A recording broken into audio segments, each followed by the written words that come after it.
Chapter 720.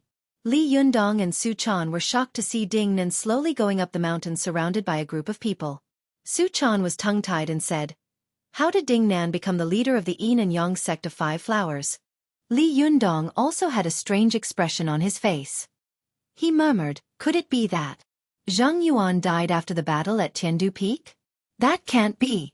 With his strength, he shouldn't have died just like that." Su Chan pointed at Ding Nan with a smile on her face. But from the looks of it, Ding Nan seems to be the leader now. At this time, the two of them looked carefully and saw Ding Nan sitting on a high wooden platform. The platform was square, well-made, exquisitely carved, and brightly colored. Even from a distance, they could see at a glance that the side of the wooden platform was full of exquisite patterns. The platform was covered with soft silk mattress. Ding Nan was leaning against a goose-down cushion, and her face was covered with light makeup. She looked beautiful and arrogant. Ding Nan looked around condescendingly.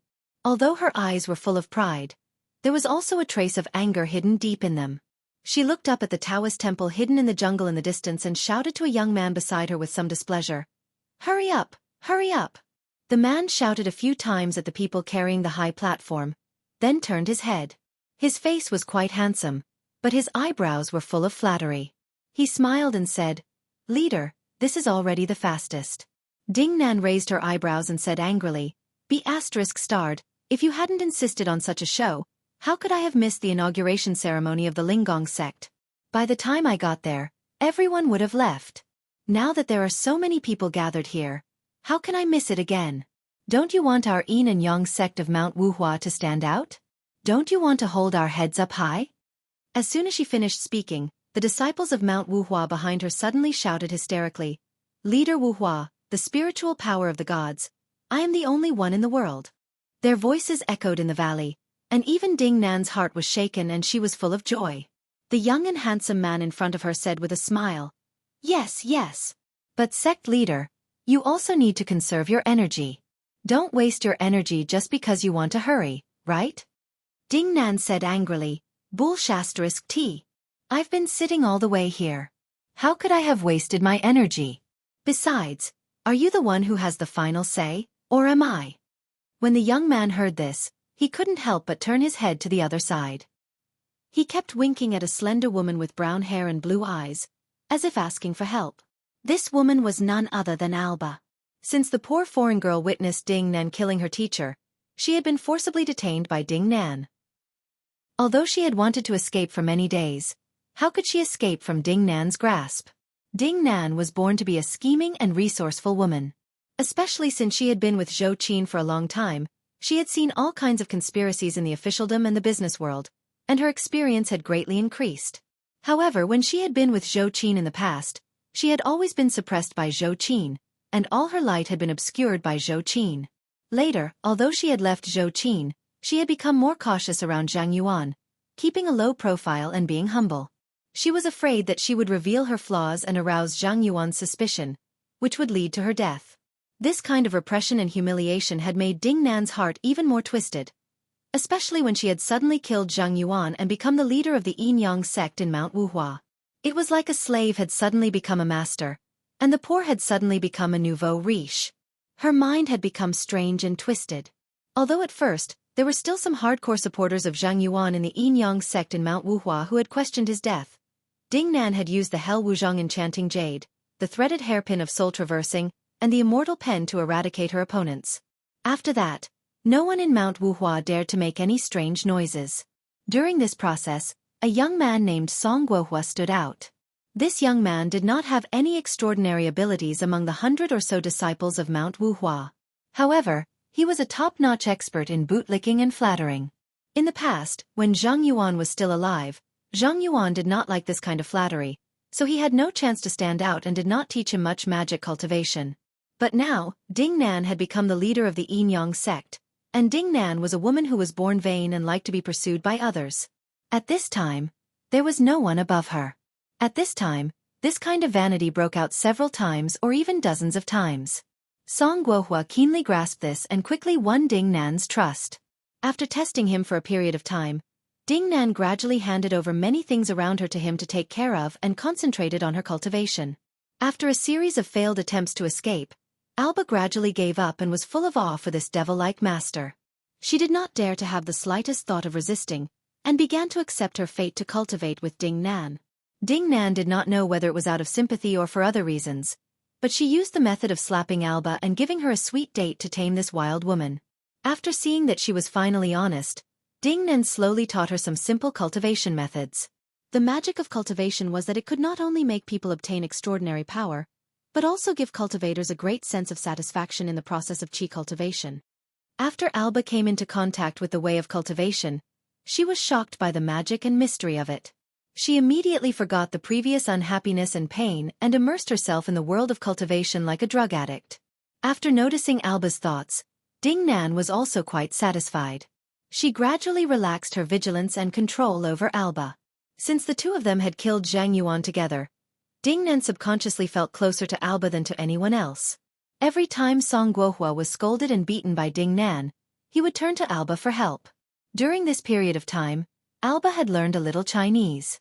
When she saw Song Guohua looking at her, she said in stiff Chinese, "Master, I don't think you can blame Song for this. He just." Ding Nan glared at her fiercely and scolded, "You have no right to speak here. Shut up." Alba was frightened by her. She immediately shrank her head and shrugged helplessly at Song Guohua. Song Guohua smiled bitterly and had no choice but to turn his head to urge the disciples of Mount Wuhua who were carrying the wooden platform. For a moment, these strong men were sweating profusely, and their footsteps became a little faster. In the distance, Li Yunyang and Su Chan were shocked when they saw what they were doing. However, no matter how powerful they were, they would never have imagined that this was what Song Guohua had specially prepared to please Ding Nan. In particular, this sentence of leader of Mount Wuhua, with supernatural power, is the only one in the world. It was really flattery and disgusting to the extreme. At first, Ding Nan was very disgusted and had scolded Song Guohua sternly. However, Song Guohua was keenly aware that Ding Nan only frowned a little when she heard what he said, but she immediately relaxed. He knew that Ding Nan was just not used to it. Therefore, he mustered up his courage and cried out with tears streaming down his face, "Leader Shifu, this is the voice of all the disciples of Mount Wuhua. In the future, our Yin-Yang sect of Mount Wuhua will be carried forward in your hands. This sentence comes from the bottom of our hearts. As the saying goes, flattery will never work." Although this flattery was very disgusting, if the disciples around her flattered her all day long and repeated the lie 10,000 times, it would become the truth. Slowly, Ding Nan started to feel disgusted and then adapted to it. Now, after listening to it a lot, she actually felt very satisfied, as if she had really become an invincible master in the world. Moreover, in her opinion, she had the Hel Wuzhong enchanting jade, the immortal pen, the threaded hairpin of soul traversing, and she had once absorbed the immortal qi of the Diyuan Jindan. As long as she was willing to work hard, she might be able to become the best in the world in the future. At that time, even Zhou Qin would be trampled under her feet, and even the world-famous Li Wudi would not dare to look down on her. Therefore, with this idea in mind, Ding Nan set off from Mount Wuhua to Mount Longhu with her disciples as if they were on a parade. However, when they slowly arrived at the side peak of Mount Longhu, they found that the inauguration ceremony of the Linggong sect had already ended. Fortunately, Ding Nan soon keenly sensed the aura of many strong people appearing on a side peak in the distance.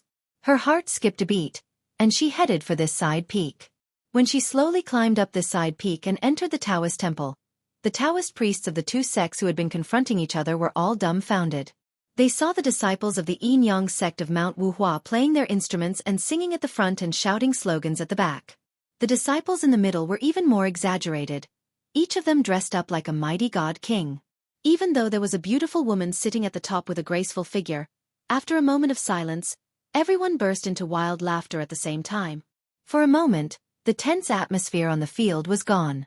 The people from both sides were pointing at Ding Nan and laughing, especially among the group of people in grey Taoist robes. A frivolous young man stepped forward and laughed loudly. "Hey beauty, what are you doing? Are you here to make a movie?" Hee, I'm dying of laughter. You call me the leader of Mount Wuhua? Your spiritual energy is divine, and you are the only one in the world. It's so funny. How dare you shout such words in front of us? Aren't you afraid of being humiliated in front of so many people? Ding Nan couldn't stand others looking down on her, especially when she was humiliated in front of so many people. Her heart was full of killing intent, but her face remained calm. She slowly touched her sleeve with one hand and touched the Hell Wuzhong enchanting jade. As soon as her fingertips touched this extremely vicious powerful magical weapon, her heart immediately calmed down. A charming smile appeared on her face, and she giggled. "Handsome, what's your name? Tell me so that I can get to know you." The handsome man saw Ding Nan's enchanting figure and outstanding appearance, especially her charming smile, which was really very attractive. He smiled proudly and said, "I'm a disciple of the overseas sect of Xueqi school. My name is Sun Cheng. You can also call me by my Taoist name, Zhenren Yuanfa, or by my English name, Louis." As he said this, he flipped his bangs coquettishly and looked at Ding Nan with a smile. Ding Nan's face was full of smiles, but the eyes in her eyes were getting colder and colder.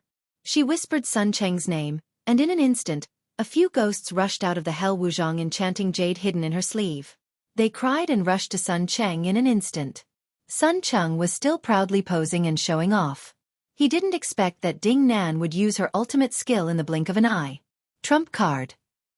Before he could react, he saw several ferocious-looking undead howl and drill into his body. Then, they pulled his soul back at lightning speed.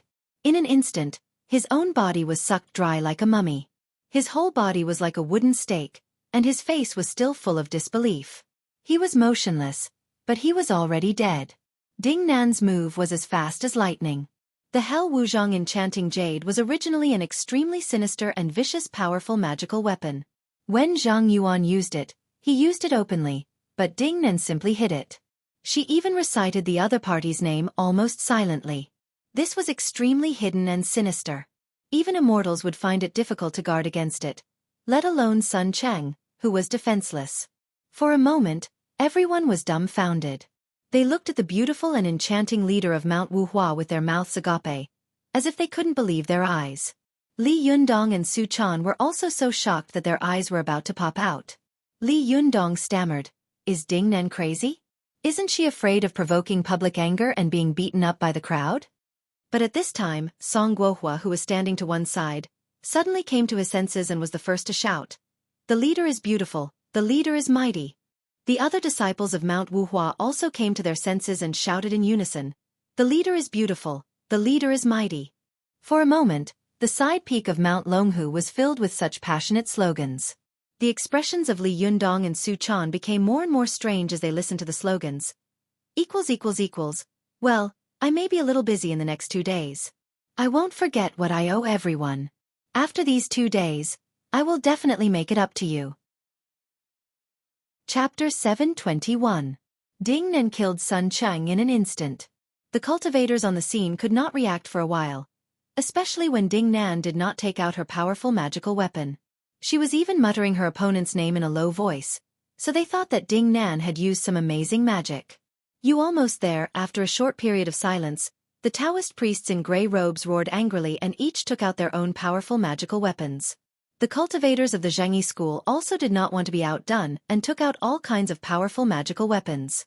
For a moment, the flames of war on Mount Longhu were about to start again. Deng Yu and Deng Jiao, who were in the crowd, also found Ding Nan at this time. Deng Yu pulled her sister curiously, pointed at Ding Nan, and said, "Sister, look, it seems to be Zhou Qin's follower. Her name is Ding Nan, isn't it?" Deng Jiao also widened her eyes and said curiously, "That seems to be the case. It's so strange. How did she become the leader of the Yin Yang sect in Mount Wuhua?" Deng Yu was silent for a moment, then she sighed softly and said, "Sister, haven't we also become the sword souls of Mount Longhu?" For a moment, the two sisters looked at each other and sighed. At such a young age, many things remained the same, but the people had changed, and great changes had occurred in their hearts. Zhang Ling, who was not far away from them, did not know what the sisters were thinking. She glared at the grey-robed cultivators in front of her and shouted sternly, "Yin Kong, no matter what, you are still a member of our Zhengyi school. We are all of the same origin. Why are we fighting today?" A middle-aged Taoist named Yin Kong chanted his Taoist name and sneered, "It's very simple. It's because we feel that Hua no longer has any true Taoist techniques. Confucius once said, if you lose the propriety, you will seek the wild. Today we are going to spread the true Tao art back to China, lest this Tao art that has been passed down for 2,000 years be destroyed by you guys." Zhang Ling was so angry that her whole body was trembling. She said angrily, "Wow, the Japanese came before, and now you guys are bringing a group of foreign devils to force us to abdicate. Good, very good. It seems that you really regard our dragon Tiger Mountain as nothing." Yin Kong threw his head back and burst into laughter. He stroked his beard and said contemptuously, "It's because I saw you being bullied by a group of Japanese people and couldn't even fight back that I made up my mind. Now, there was no true Dharma in China. True Dharma was abroad. Our country lacks faith and etiquette. Now is the time for us to repay them." Zhang Ling scolded angrily. "Bull**T. You guys have forgotten your ancestors. How dare you speak so arrogantly?" As the two of them argued, the cultivators on both sides also scolded them, especially the golden-haired and blue-eyed foreigners in grey Taoist robes. Many of them also spoke fluent Chinese and scolded the cultivators of the Xueqi school. However, they obviously didn't have as many tricks as these natives. They just kept saying things like bastards, idiots, dog**T and so on. How could they be like Zhang Lufang and the others, who kept scolding them for a few minutes without repeating the same words? It was wonderful. In the distance, Li Yundong and Su Chan were dumbfounded when they saw the two sides scolding each other. Su Chan whispered to Li Yundong, "Yundong, what's going on?" Li Yundong thought for a moment and said in a low voice, "I think I understand a little. It seems that the overseas branch of the Xueqi school has come back to make trouble. It should be regarded as a branch of the Xueqi school coming back to force us to abdicate?" Su Chan asked curiously, "An overseas branch? Ah, I understand. It must be a cultivator who ran away during the 10 years of turmoil. At that time they were abroad. Now that they have become successful, they have come back to compete for the position of the leader of the Xueqi school?" Li Yundong said with a strange expression, "It shouldn't be to compete for the position of the leader, right? The position of the leader of the Xueqi school and the position of the Chuanjin school are both the focus of the state. Not everyone can be the leader if they want to. If anyone comes and fights with them and wins, they can become the leader. Wouldn't the world be in chaos?" Su Chan also nodded. That makes sense. If the leader of the Xueqi school wanted to be stable, he had to be recognized by the current emperor. Otherwise, he wouldn't be able to be the leader for long. While they were whispering to each other, Yin Kong suddenly shouted from below, "Zhang Ling, you know very well that my master, Zhang Tianfang, is also a direct descendant of Celestial Master Zhang. Why can't he inherit the position of sect leader? You object so fiercely. Are you afraid that if my master becomes the leader, your power will fall from then on? Humph, you would rather see the decline of Taoism because you are nostalgic for the power in your hands. Don't you feel ashamed?" Zhang Ling was so angry that her whole body trembled. You are presumptuous. How dare you speak to me like this?" At this time, Li Yundong couldn't help but smile bitterly. "Well, you really came back to fight for the position of leader? Now there will be a good show to watch. The two sides will definitely fight to the death." Su Chan had never had a good impression of the Xueqi school.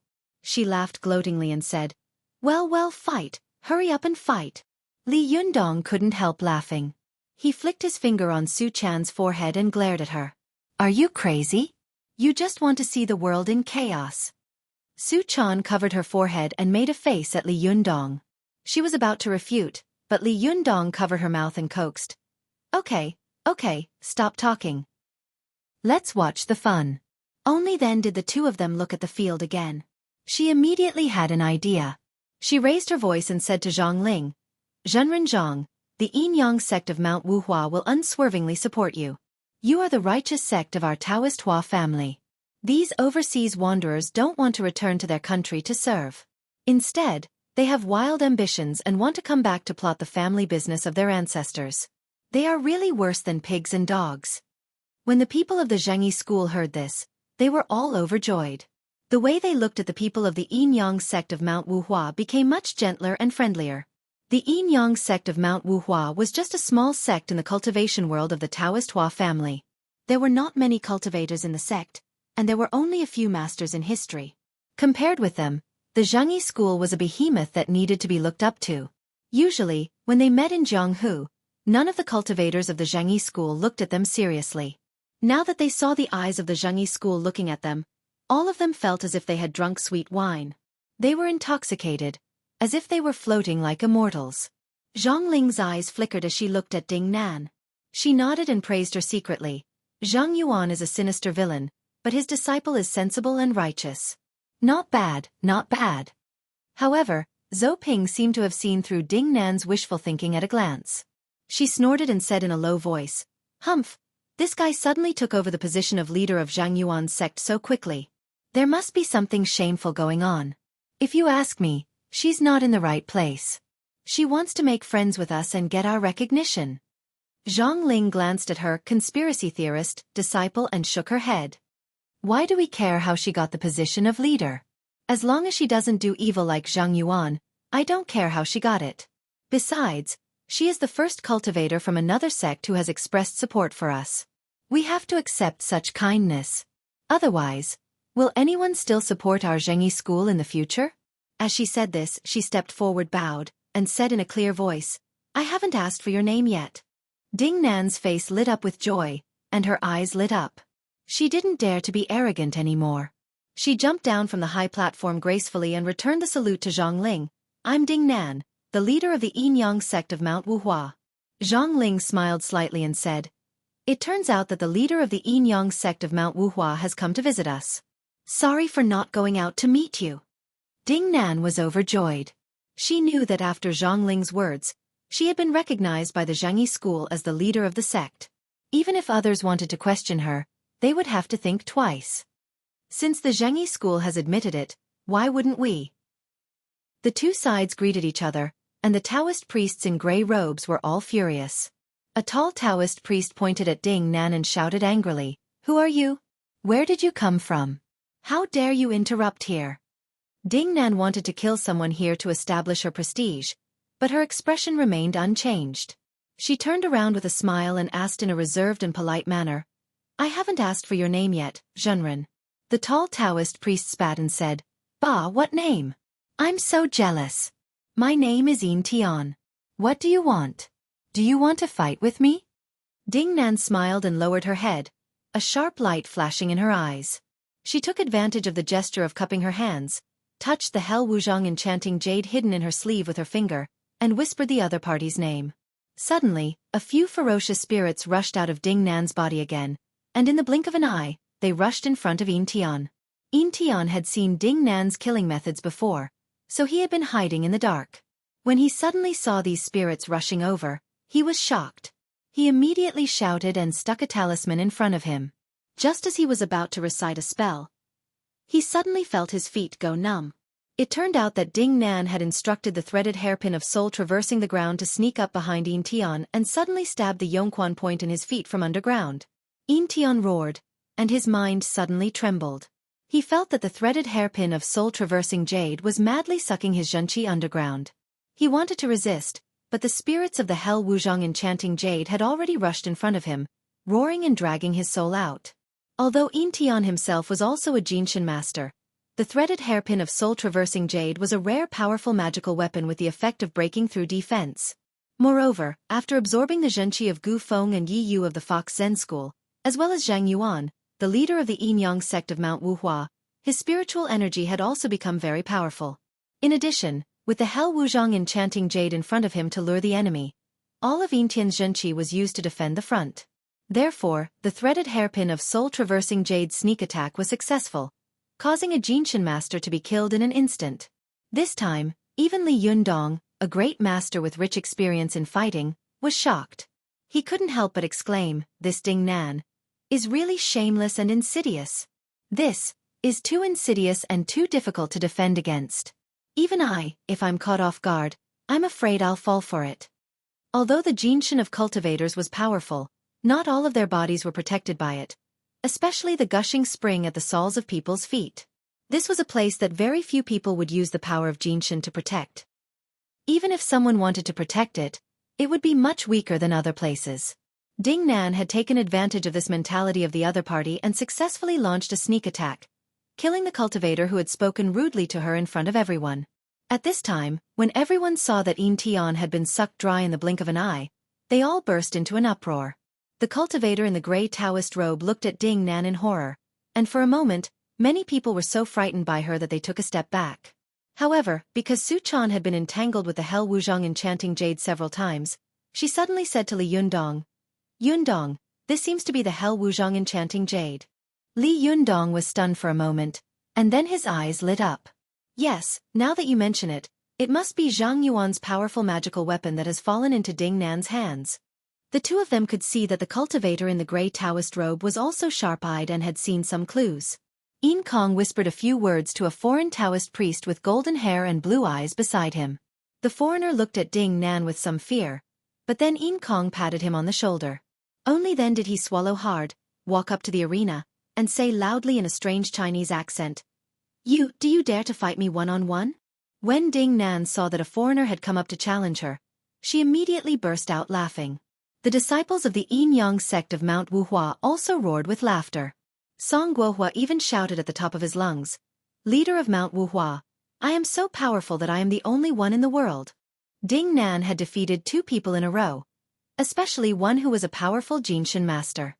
The Hell Wuzhong enchanting jade in her sleeve had swallowed the soul of this Jinshin master, and her spiritual energy had soared. Her self-confidence had swelled unprecedentedly. She pointed at the foreigner and said loudly, "Tell me your name. I don't kill nameless people." The foreigner swallowed hard and stammered, "My name is Adriano Chevalier, Adolphus Branné, David Frederick Hamburg, John Martin Ned, Paul Rodenfeld, Schallmann, Thomas Victor, William N. Scourges, Zeus Wolf, Demat Sendernier, Rome Hank Schilge." At first, Ding Nan listened with a smile on her face, but the more she listened, the more stunned she became. When she heard the foreigner mention Hank Schill, she couldn't help but shout, "Why is your name so long?" The foreigner smiled and said seriously, This is just my surname. I haven't said my name yet." Ding Nan almost spat out a mouthful of blood. Her face was dull, and the corners of her eyes couldn't help twitching. She stared blankly at the foreigner who was stammering her name and couldn't say anything for a while. When the cultivators of the various sects heard the foreigner say their names for more than a minute, they all looked at him dumbfounded and speechless. Ding Nan had a splitting headache and was sweating profusely. She glared at the foreigner angrily and thought to herself, "Could it be that they found out that I was using the Hell Wuzhong enchanting jade and deliberately sent a guy with such a long name to deal with me?" The Hell Wuzhong enchanting jade was indeed a powerful magical weapon that was once known to be invincible in the world. In particular, it could be upgraded infinitely and was extremely difficult to guard against. However, it had a major shortcoming, which was that the user had to know the other party's name and use the other party's name to lock onto the other party before it could be used against the enemy. Otherwise, this magical weapon was no different from ordinary jade. Ding Nan glared at the foreigner angrily and shouted, "Are you messing with me? How could a person's name be so long?" The foreigner still smiled and said, "I was born in southern Sweden. When I was 5 years old, my parents hadn't given me a name yet. This violated the Swedish surname law, so they were fined 5,000 kronor. My parents were so angry that they gave me such a long name. It's really a little hard to remember, isn't it?" Ding Nan was so angry that she gritted her teeth and said angrily, "Do you dare to repeat your name again?" The foreigner was indeed honest. He honestly repeated his surname again. This time, he was much more fluent and quickly said his name. Ding Nan listened attentively to his name and wanted to remember it, but halfway through, she felt dizzy and had a headache. How could she remember the rest of the name? When the foreigner finished, Ding Nan stood motionless and did not speak for a long time. After a long time, the corner of her mouth twitched, and her expression was dull. She glared at the foreigner with extremely depressed eyes, snorted angrily, and turned to leave. At this time, Li Yundong, who was on the top of the mountain, had already laughed so hard that he almost fell off the mountain. As he wiped his tears, he burst into laughter and said, "Oh, Ding Nan must be crying in her heart. Damn it, why did you give me such a long name? Are you kidding me?" She fell into Li Yundong's arms, covered her stomach, and giggled. "I've cultivated for 10 years to reach the Jinshin phase, but it's not as long as someone else's name. Well, the former Fox's Nest Group 9 was disbanded by a dear book friend. Now it's reopened. If you want to join, hurry up. 5890697. Chapter 722. The situation on the field had obviously surprised everyone. Not everyone could see Ding Nan's depression and strangeness, but in the eyes of those who were observant, it was obvious that Ding Nan was right. You Sunj. Song Guohua and the other disciples of Mount Wuhua, who had been shouting slogans loudly, were also stunned. The words "sect leader of Mount Wuhua is so powerful" came to an abrupt halt. Song Guohua stared blankly at Ding Nan, who had returned. He wanted to cheer for her, but judging from the situation in front of him, it didn't seem that Ding Nan had won the fight, did it? But why did his sect leader come back on his own without even fighting? Yes, he couldn't use the Hell Wuzhong enchanting jade, but there must be other powerful magical weapons, right? Could it be that even if he used these powerful magical weapons, he still couldn't defeat this foreign devil? This foreign devil was not powerful, and he could also defeat him. Song Guohua asked tentatively, Palm. As soon as he said a word, Ding Nan glared at him angrily and shouted in a low voice, "Shut up, don't ask anything." Song Guohua immediately shut his mouth obediently. He looked back at Alba, who was trying hard to hold back her laughter, and suddenly said in a low voice, "Hey, why do you foreigners have such long names? Your name is also so long?" Alba couldn't help but burst out laughing, but as soon as she laughed, she saw Ding Nan glaring at her angrily. She was startled and quickly pulled a long face, looking as if she had suffered a great deal of hatred. She said seriously, "Master, my name is very short." As soon as she said this, some of the other members of the Yin Yang sect reacted and secretly laughed. Ding Nan was furious. "Shut up, all of you." When Zhang Yuan had just died, Ding Nan had used cruel means to kill Zhang Yuan's hardcore followers of the Yin Yang faction. After a bloody massacre, she had naturally established a lot of prestige. At this time, she had killed 2 people in a second, which had doubled her prestige. Her shout immediately scared the others into silence, for fear of provoking their sect leader. When the foreigner with the long name saw Ding Nan coming down from the field, he was still a little stunned. He looked around blankly, then pointed to himself in disbelief. "I seem to have won?" After saying that, he danced with joy. "Haha, I won." He turned his head to Yin Kong and said happily, "Master, I won. I actually won. This seems to be called taking the opponent's illness without fighting?" The corner of Yin Kong's eyes couldn't help but twitch when he saw him scratching his ears and cheeks impatiently. He shouted in a low voice, "Idiot, this is the art of subduing the enemy without fighting. Come back quickly, don't embarrass yourself there." The foreigner replied with an "oh," and obediently returned to the crowd. However, as soon as he stood still, he was overjoyed and started to celebrate with his fellow disciples. Almost there, Yin Kong seemed to be used to these foreigners' behavior. He glanced at Ding Nan coldly, snorted, and said in a cold voice, "Jinren Ding, don't you want to stand up for me? Why did you enter the field?" Ding Nan smiled slightly but didn't speak. She just glanced at Song Guohua. Song Guohua reacted very quickly and immediately understood. He said loudly, "That's not right. What's the seniority of our leader? What's the seniority of your foreign disciple? Isn't it disgraceful for my master to compete with him?" His words were opportunistic, but they were reasonable. Ding Nan couldn't help but feel very satisfied when she heard this. But what made her even happier was that now that she was the leader, she no longer had to act according to others' eyes. Unlike before, she had to pay attention to Zhou Qin's or Zhang Yuan's expressions or eyes all the time. As long as there was the slightest mistake, she had to stand up and speak for them as a shield. Now, as long as she gave a wink, someone would stand up and speak for her obediently. She was so happy. Ding Nan was now like a drug addict who couldn't stop. It was absolutely impossible for her to give up the little power in her hands and her cultivation. She had already been involved in the big whirlpool of the cultivation world, and she was getting deeper and deeper. Of course, others didn't know what she was thinking, but Li Yundong, who was watching from afar, felt a little emotional. After laughing for a while, he looked at the woman who had once ridiculed him in the past and had once confided in him like a young girl in love. For a moment, he felt a lot of emotions. Su Chan, who was standing to one side, was still smiling heartlessly.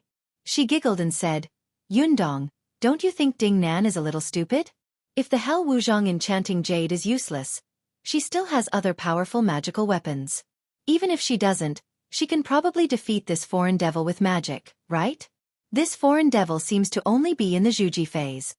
Li Yundong shook his head with a smile and patted the girl's head. "On the contrary, Ding Nan is not stupid. She is very smart. In my opinion, her position as the leader of the sect is a little strange, so deep in her heart, She is eager to be recognized by others. Otherwise, she would definitely not get involved in this mess. Moreover, she has already achieved her goal of killing people to establish her prestige. In the future, if anyone in the cultivation world wants to make trouble for her, they will have to think twice.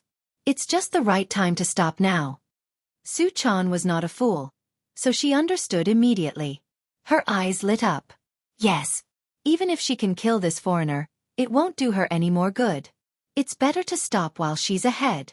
However, now these cultivators of the Xueqi school should have seen through her trump card. I'm afraid it will be difficult for her to sneak attack again. Li Yundong chuckled and said, although the Hell Wuzhong enchanting jade is powerful, as long as I'm not caught off guard, it's not impossible to guard against it. But if this powerful magical weapon is used together with the threaded hairpin of soul traversal, it's a little powerful. Moreover, if I'm not mistaken, Ding Nan should still have the immortal pen in her hand. Her current cultivation is not very high, but with these 3 magic treasures in hand, it's really a little scary. If used properly, even if I'm not injured, I will have to temporarily avoid it. Xueqi frowned and sighed softly. I hope that Ding Nan will not go against us in the future. Otherwise, the Hell Wuzhong enchanting jade will be too difficult to guard against. But Yundong, this Hell Wuzhong enchanting jade is so powerful. How did the cultivator who held this powerful magical weapon be defeated? Li Yundong laughed and said, you asked the right person. When I was in the spirit space, I once read Cultivation Chronicles. It said that the Hell Wuzhong enchanting jade had appeared in the world twice. The first time was during the reign of Emperor Huizong of the Song dynasty. A cultivator named Zhenren Xintian used this vicious powerful magical weapon. At that time, this cultivator relied on this powerful magical weapon to run amok on the land of Jiangxi. At that time, famous cultivators almost avoided him when they saw him. Even Zhang Tianshi was no exception. But later, Xueqi school came up with a solution. They chose the strongest but least famous disciple of the younger generation to go down the mountain to find trouble with Zhenren Xintian. At that time, when Zhenren Xintian was bullying men and women, he suddenly met this nameless Xueqi disciple and started fighting. Li Yundong said with a strange smile, it's a pity that Zhenren Xintian, who dominated the world, was still trying to find out the other party's name when he was about to be killed by this Xueqi disciple. When Xueqi heard this, she couldn't help but laugh. This guy is so stupid. If he can't get the other party's name, he will use other methods to fight with him. However, Li Yundong shook his head and smiled. When you have a powerful magical weapon in your hand, you will become overly dependent on it. You always want to use your strongest point to defeat your opponent, but you ignore other things. Speaking of which, it's not a good thing to rely too much on powerful magical weapons. Ding Nan looks tyrannical and domineering now, but if her cultivation doesn't keep up, she will be no different from AC Chuyun. If she meets a top master, she will definitely lose. Xueqi blinked and asked, what about the second guy who held the Hell Wuzhong enchanting jade? How was he defeated? Li Yundong said with a smile. The second one was in the Jiajing period of the Ming dynasty. A cultivator named He Yetong refined the Hell Wuzhong enchanting jade again. At the beginning, Zhenren he was much more cautious and low-key than Xintian. He never fought with people he didn't know. It wasn't until the powerful magical weapon in his hand, and he knew almost all the names of the masters in the cultivation world that he began to kill. He even thought of using the emperor to control the princes. This angered the Son of Heaven. Emperor Jiajing flew into a rage and mobilized 20,000 imperial guards and 300 cultivators to gang up on him. They crushed him to pieces. Xueqi opened her mouth slightly and said tongue-tied, "Ah? So miserable?" Li Yundong chuckled and said, "Of course. No matter how powerful the Hell Wuzhong enchanting jade is, it's still a powerful magical weapon for one-on-one combat." There were so many names on the field. Could you read them all? Even if you could, it would be like chanting a spell. The others would have killed you long ago. In fact, in that battle, Zhenren He, who was almost invincible in one-on-one combat, only had time to kill 2 cultivators before he was blasted into powder by countless powerful magical weapons and magic formations. As he spoke, Li Yundong sighed with emotion. Speaking of which, this Hell Wuzhong enchanting jade is not a good thing. Its murderous aura is too strong, and it's an ominous thing. I'm afraid that Ding Nan holding it will be a disaster rather than a blessing. Xueqi blinked and looked at Li Yundong, her face full of admiration. Yundong, you really know a lot. I've never heard Master talk about this before. Li Yundong rubbed the little girl's head dotingly and said with a smile. As the emperor, he naturally has to prohibit these things from being spread among the people. Even if there are records in books, they have to be banned and destroyed. Since ancient times, heroes have used martial arts to violate the ban. Those who practice martial arts have already been very feared by the emperor, let alone these cultivators. Those cultivation sects are large and have many conflicts with each other, so they naturally don't dare to rebel at will. However, lone heroes like He Yetong and Shen Tian are very unscrupulous. If these things are spread around, I'm afraid that there will be villains with bad intentions everywhere who will join the church to learn the art of dragon slaying. Su Chan suddenly understood, but she quickly asked with a smile. By the way, Yundong, if you used this powerful magical weapon just now, with your memory, can you remember such a long name that the foreigner recited? Li Yundong couldn't help laughing. Since ancient times, there has only been a saying that people have a photographic memory. How can there be such a thing as an unforgettable ear? Even if there is, it is only amazing lyrics and poems. It takes a full minute to recite a name that has no logical connection with each other. Not to mention me, even the Emperor of Heaven will have a headache after hearing his name. Su Chan giggled. There are also times when you can't do it? Li Yundong's face darkened. Are you itching for a fart? How can you say that your man can't do it? When I recover, you will know whether I can do it or not. Su Chan giggled and said, You are always F***king annoying. You might as well take a Russian name and call it Sabuksky. It's such a long name. How good is it? It can also prevent Ding Nan from using the Hell Wuzhong enchanting jade to hook your soul. Li Yundong's face was serious as he said, Then you might as well take a name too. Call it, I won't feel comfortable without a spanking. What do you think? After that, the two of them looked at each other and laughed. Chapter 723. The two of them laughed for a while, but the situation outside the field changed again. Seeing that Ding Nan had tactfully retreated, Yin Kong didn't want to continue to entangle with her. Although he was not willing to let Ding Nan kill two of his fellow disciples in seconds, he had priorities. Although he hated this beautiful woman in his heart, what was more important at the moment was the important matter of the Xueqi school. They had prepared for a long time for today's mountaineering. Although they had only come to test the waters, when they heard the news that the Japanese cultivation world was coming to make trouble and that the Xueqi school had lost face, Yin Kong was even more overjoyed. He believed that today was the weakest time of the Xueqi school, so he made up his mind to take charge and force them to abdicate. Even if this matter failed, he could find out the details of the other party. If he succeeded, it would definitely be a great contribution. After the leader ascended in the future, would the position fall into the hands of others? Because of this, Ding Nan was only a trouble for Yin Kong, while the disciples of the Xueqi school, who claimed to be the authentic Xian men, were the real trouble. Although Ding Nan's magic treasures and trump cards had been seen through by him, it would take a lot of energy to deal with her in a short time. Moreover, who knew if she had other powerful magical weapons? In the cultivation world, even if it was a Jinshin master, if he did not know the opponent's magic treasure or details, he would suddenly be caught off guard by the opponent's magic treasure, and even his body and soul would be destroyed. Over the past thousands of years, there had been as many cases as the hairs on an ox. When Li Yundong had suddenly encountered the immortal tying rope, because he didn't know the characteristics of this powerful magical weapon, he had reached out his hand rashly. As a result, he had been tightly tied up. At that time, Li Yundong was a young boy and didn't know this, but Yin Kong was a great cultivator who had cultivated for decades. Naturally, it was impossible for him not to know this. There was a saying in the martial arts world, the older a person is, the less courageous he is. This saying was also applicable in the world of cultivation. However, in the world of martial arts and cultivation, this kind of courage did not mean that they were timid. Instead, it meant that they would be more cautious and more cautious. Years of living and experience had long smoothed out their sharpness, making them even more cautious, in case they failed miserably in an easy task. What really made Yin Kong wary were the two fierce men of the Xueqi school, Sect Master Zhang Tianshi and the former head of the Linggong sect, Wang Yuanshan. Although it was rumored that Wang Yuanshan had ascended 10 years ago, only Celestial Master Zhang was left. However, a Lightning Tribulation Master was a Lightning Tribulation Master after all. He could transcend the Lightning Tribulation at any time and become an immortal. It was currently winter, and if spring came, Celestial Master Zhang would have transcended the 9 lightning tribulations and become immortal. At that time, it would be extremely difficult to deal with him.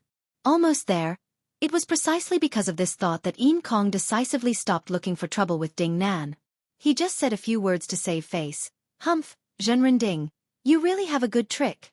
We, the Shen sect of Xueqi school, will remember this. After that, he turned his head and pointed his spear at the Xueqi school again.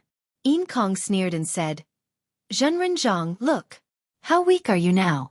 Don't you feel ashamed that you even need outsiders to help you with your internal affairs? Zhang Ling was domineering and arrogant, so she naturally refused to admit defeat. She sneered and said, anyone with a discerning eye can tell who is right and who is wrong at a glance. This fellow cultivator can't stand your behavior of forgetting your ancestors, so he helped you out of righteousness. You can control the mouths of your disciples, but can you control the mouths of all the cultivators in the world? Yin Kong raised his head and laughed. You're really eloquent. Good.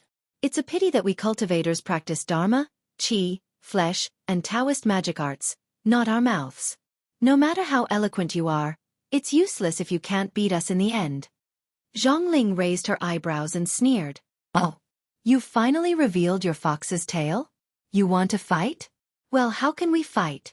We'll keep you company. Yin Kong sneered, pointed to his disciples, and shouted, Disciples of the Shen sect, listen up. Although he had brought a lot of foreigners with him this time, only a few of them had received the true teachings. Most of them were sent to make up the numbers. The main force was still the black-headed, yellow-skinned Chinese cultivators. As soon as Yin Kong shouted, dozens of Chinese disciples jumped out, holding long swords in their hands, and quickly set up a large formation. Yin Kong pointed to the field and said proudly, If any one of you can break this Shen formation, we'll leave immediately. What do you think? Zhang Ling glanced around and saw that the dozens of Chinese disciples had set up a strange sword formation. In particular, there were 2 golden-eyed foreigners at the center of the formation. She sneered in her heart and was about to step forward when Zhang Kongyun grabbed her arm and whispered, Xueqi, this formation is a little strange. Don't be careless. Since the other party dared to come, they must be fearless. Let me do it. Zhang Ling immediately shook her head and said, No, Xueqi, you've just been injured. You can't fight with others now, or there will be endless trouble in the future. However, Zhang Kongyun said anxiously, Xueqi, if I don't do it, who else can? Zhang Ling was silent for a while. She looked around and saw that although there were many disciples of the Xueqi school, there were 500 or 600 of them. However, many of these people were masters at the top phase of Yang spirit, which was similar to her own cultivation. They were only one step away from the Jinshin.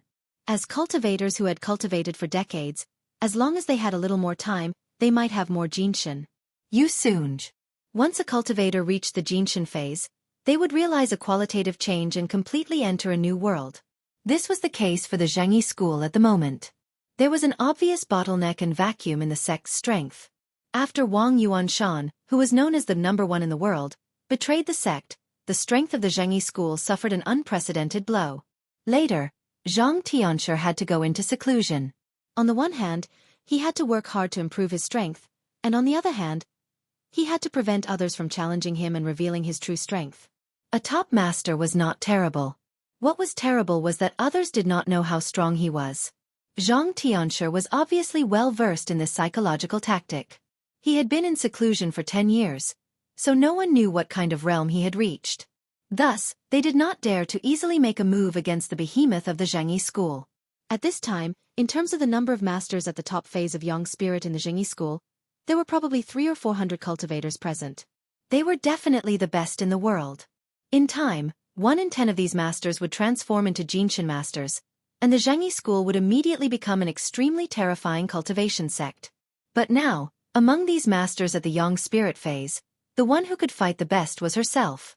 The Jinshin phase was even more lacking, and only Zhang Kongyun was left. Zhang Ling couldn't help but sigh. Time waits for no man. These traitors didn't come earlier or later, but chose to come at this time. Their sinister intentions are truly infuriating. On the side of the Xueqi school, there was a sense of pain and entanglement. However, Su Chan, who was in the distance, said to Li Yundong in a low voice, Yundong, they're going to fight. Do you think we should help them? Li Yundong snapped his fingers and flicked her on the forehead. Help? How? Do you want to help with your life? Which side do you want to help? This is their internal affairs. Why should we get involved?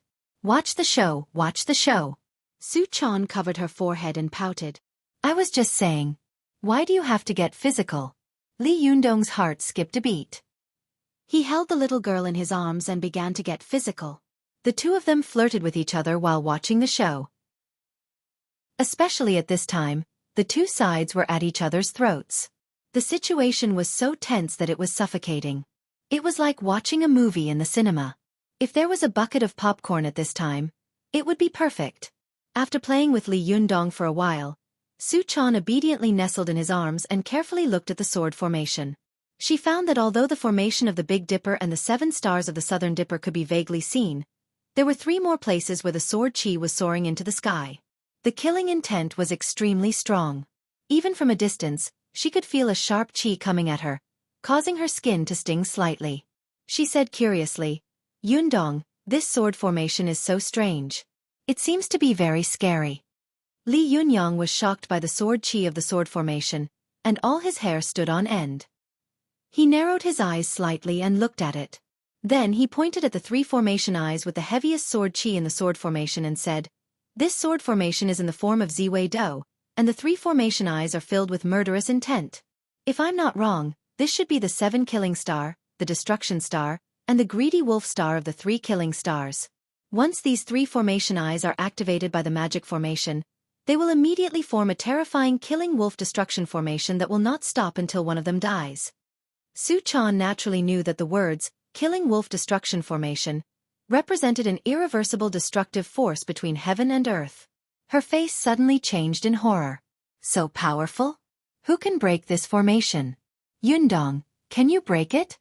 Li Yundong's face gradually became serious, and he couldn't help thinking, if it were me, how could I break this Shen-Tian formation? In this formation, if any cultivator fought with me one-on-one, they would just be sending themselves to death. I'm afraid that no one can fight with me for more than 3 rounds. However, the great mysterious heaven formation that these dozens of people had formed was not just a combination of the strength of dozens of people, but a terrifying geometric increase. The power of this formation was based on the cultivators in the formation eyes. Even if everyone in the formation eyes was a young spirit master, 3 of them together was a basic addition, which was 3. However, with each addition, the power would be multiplied by 2 on the basis of these 2 people, which was 6. Then, another person would be multiplied by 2 again, which was 12. In this way, when the strength of dozens of people was repeatedly superimposed, it was simply unimaginable how powerful it was. Li Yundong observed it carefully for a while, and felt that this formation was almost perfect and flawless. No matter where he attacked, it would attract a fierce and terrifying counterattack from the other side.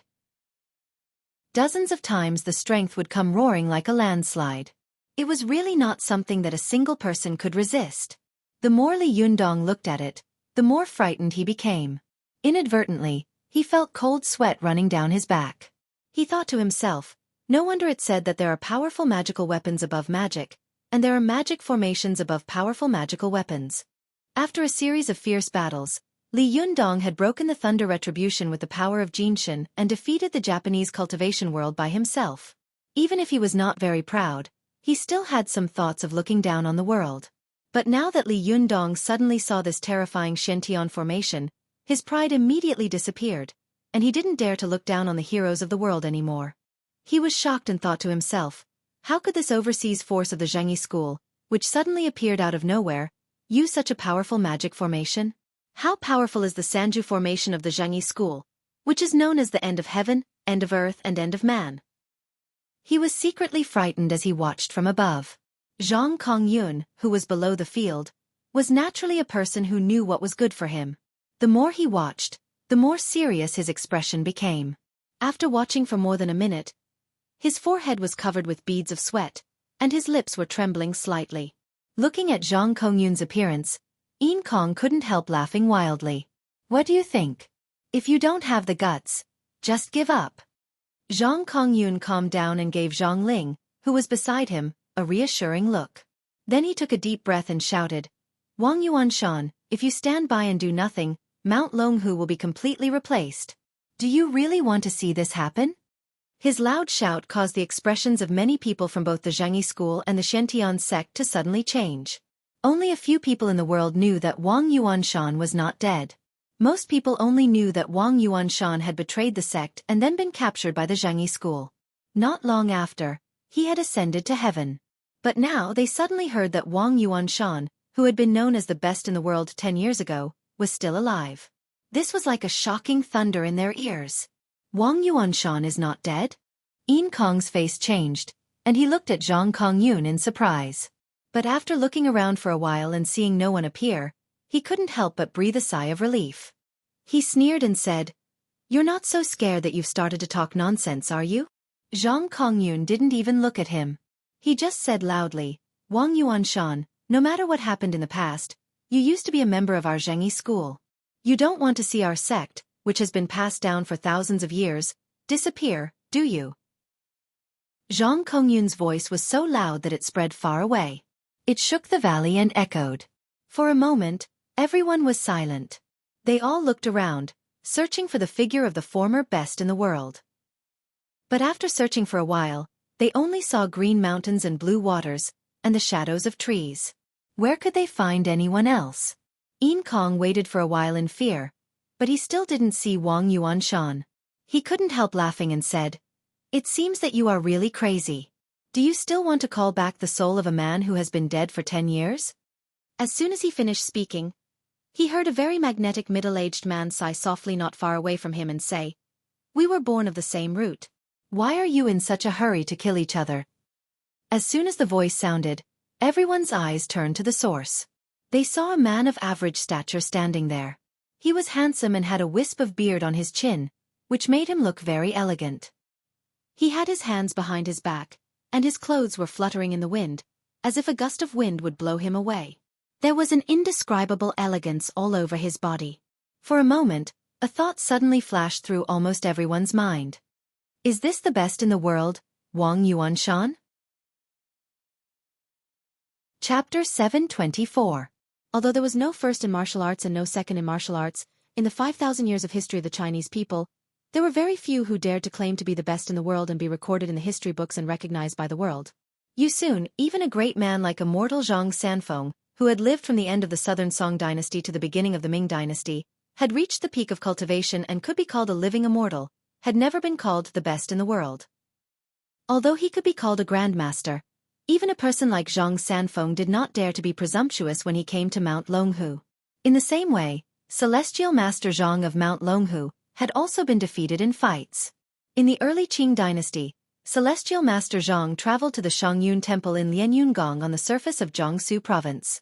On a whim, he fought with the Taoist priest and was defeated. From this it could be seen that there were many hidden talents in China. Even powerful people like Zhang Sanfeng and Celestial Master Zhang did not dare to claim to be the best in the world. But since the ancient times, there had always been one or two extraordinary geniuses who could captivate the hearts of all living beings with their earth-shattering talent. Since the founding of Xin, the closest master to be recognized as the world's best fighter was the world's best fighter, Sun Lutong. Sun Lutong entered the path of cultivation through martial arts and eventually reached the peak of cultivation. His cultivation was admired and respected by the cultivation world. However, Sun Lutong became an immortal in 1929, and for nearly 80 years, he was not recognized as the best in the world until Celestial Master Zhang of Xueqi School publicly admitted that Wang Yuanshan's cultivation was higher than his and that he was stronger than him in fights. Therefore, Wang Yuanshan was recognized as the best in the world by the world. When Celestial Master Zhang promoted Wang Yuanshan, he wanted him to become famous. However, since ancient times, there was no first in martial arts and no second in martial arts. If he dared to claim to be the best in the world, there would definitely be many people who would come to challenge him. Wang Yuanshan did live up to expectations at the beginning and defeated the masters of various sections. However, when he was famous all over the world, he met his nemesis, Ao Wushuang. Ao Wushuang had also heard of Wang Yuanshan's reputation as the best in the world. She was not convinced and wanted to test him, but she was completely defeated and even lost her body and mind. As soon as the two of them met, Wang Yuanshan, the genius most favored by Zhang Tianshi of the Xueqi school, immediately rebelled and threw himself into the arms of the beauty. Then, Zhang Tianshi flew into a rage and mobilized all the forces of the Xueqi school to capture Wang Yuanshan. It was also because of this battle that Wang Yuanshan single-handedly fought against many masters of the Xueqi school, which made him famous. In the past 10 years, the world had thought that he was dead. Who could defeat a dead person? In the past 10 years, although many outstanding cultivators had emerged from various sects, there was no one like Wang Yuanshan, who was similar to a magical power. Almost there, because of this, not only did Wang Yuanshan's reputation as the world's #1 expert not weaken, but it became even more valuable in the eyes of the public. Li Yundong, who was at the top of the mountain, saw that as soon as Wang Yuanshan appeared, everyone was stunned. There was no one on the field who dared to take a deep breath. He couldn't help but feel shocked and emotional. Wang Yuanshan is really not dead. Su Chan's mouth was wide open, almost able to fit her small fist. Master called him just now. Why didn't he come out? Li Yundong was also very shocked. He felt as if he had seen a legendary figure. He sighed and said, he must have his reasons, right? Su Chan's heart skipped a beat and she immediately said, no, I have to tell Master right away. Li Yundong quickly held her down and glared at her. Are you crazy?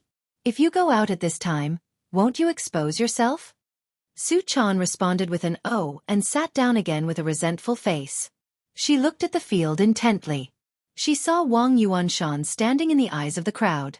He really had a kind of unrestrained and otherworldly aura, which made people admire him at first glance. She couldn't help but sigh and say, the world's #1 expert really deserves his reputation. As she spoke, she suddenly had an idea. She turned to Li Yundong and asked, Yundong, why do people still say that Wang Yuanshan is the best in the world in the past 10 years? Li Yundong smiled and said, it's very simple. It's because there has never been a master who can suppress everyone. After all, it's not enough to praise a dead person. If you're not convinced, well, let's first go to the 9th heaven and find Wang Yuanshan to fight. The most terrible thing is not a master who can beat you down at once, because you know his details. One day, you will surpass his realm. But this kind of person who doesn't show his face is different. You never know how strong he is. You are always speculating about his details. After a long time, your Taoist heart will be seriously affected by him. When the time comes, your subconscious will tell you that you can't beat him, because he is the world's #1 expert, and you have always been living in his shadow. Su Chan blinked her eyes and asked again, if you fight with Wang Yuanshan, who is stronger? Li Yundong thought for a while and said slowly, I don't know, but I guess it should be the current Wang Yuanshan. However, since he has appeared, his status as the world's #1 expert is no longer mysterious and terrifying. Sooner or later, someone will test his realm and bottom line. Moreover, as long as he is alive, he may be defeated. On the contrary, if he dies, it will really solidify his title as the world's #1 expert. No one can defeat a dead person. Su Chan suddenly smiled and said, I finally know why the leaders of the major sects love to cultivate in seclusion so much. It turns out to be this reason. Li Yundong smiled and said, don't talk about it. Let's watch the show and see how powerful the world's #1 expert is. While the two of them were talking, the disciples of the Xueqi school couldn't help exclaiming for a moment. There was surprise and joy in their voices. No matter what, at such a critical moment, a legendary figure like Wang Yuanshan had suddenly appeared.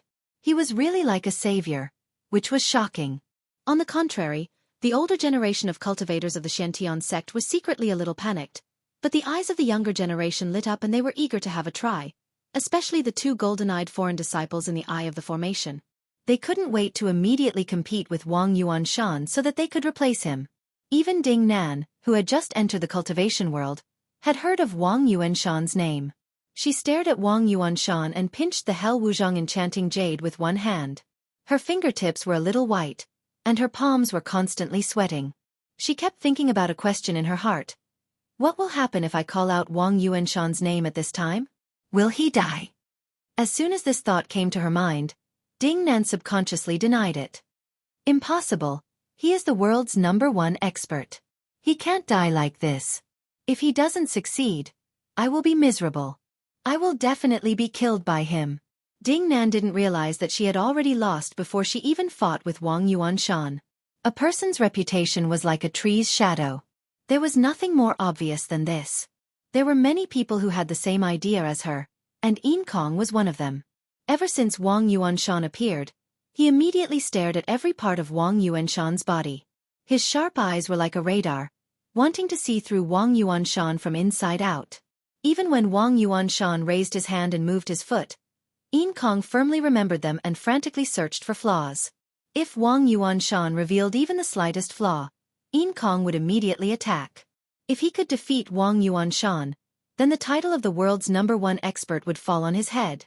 What a great honor it would be!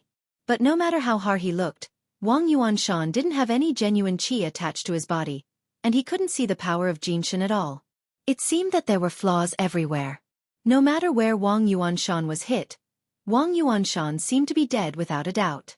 But the more it was like this, the more Yin Kong didn't dare to make a move.